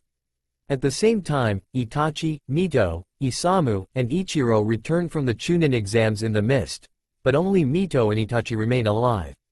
Isamu died when his wounded ankle threw off his balance during a difficult battle, and Ichiro died from unknown causes, though it was speculated that it was a bounty hunter who killed him.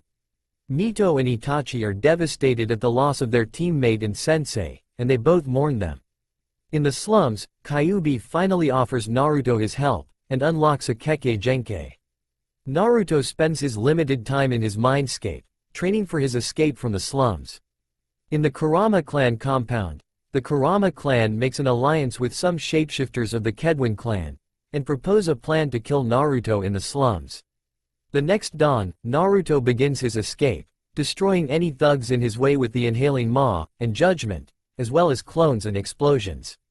He makes it almost to the outskirts, but suddenly, a fake Hiruzen emerges and stabs an unsuspecting Naruto in the back as the real Hiruzen is distracted by the council's attempts to keep him busy.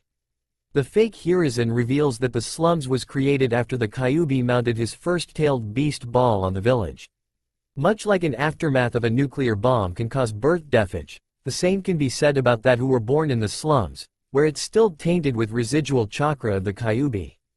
The real Hiruzen quickly catches on to the ploy and rescue Naruto from the fake Hiruzen, who is revealed to be Kenpachi Kedwen, heir of the Kedwen clan. Kenpachi hides as his Chunin goons begin their attack. Naruto and Hiruzen fight back, and Naruto runs out of chakra early on. Hiruzen finished off the last attackers easily as Kenpachi emerges from his hiding place in a demonic shroud of the Kyuubi's chakra. Kenpachi reveals that he is a pseudo-Jinchuriki, and someone killed Sora's father in order to obtain Kyuubi's chakra. He said that the one who made him this way was someone close to Hiruzen, and Hiruzen immediately suspected Danzo. Kenpachi surrenders to his own rage as Naruto taunts him. Hiruzen quickly defeats Kenpachi with ease, but Kenpachi manages to escape. Hiruzen takes Naruto out of the slums, and ponders on the future of Minato's son. That's all for now. If you want to see next part, then please like this video and subscribe my channel. Thank you.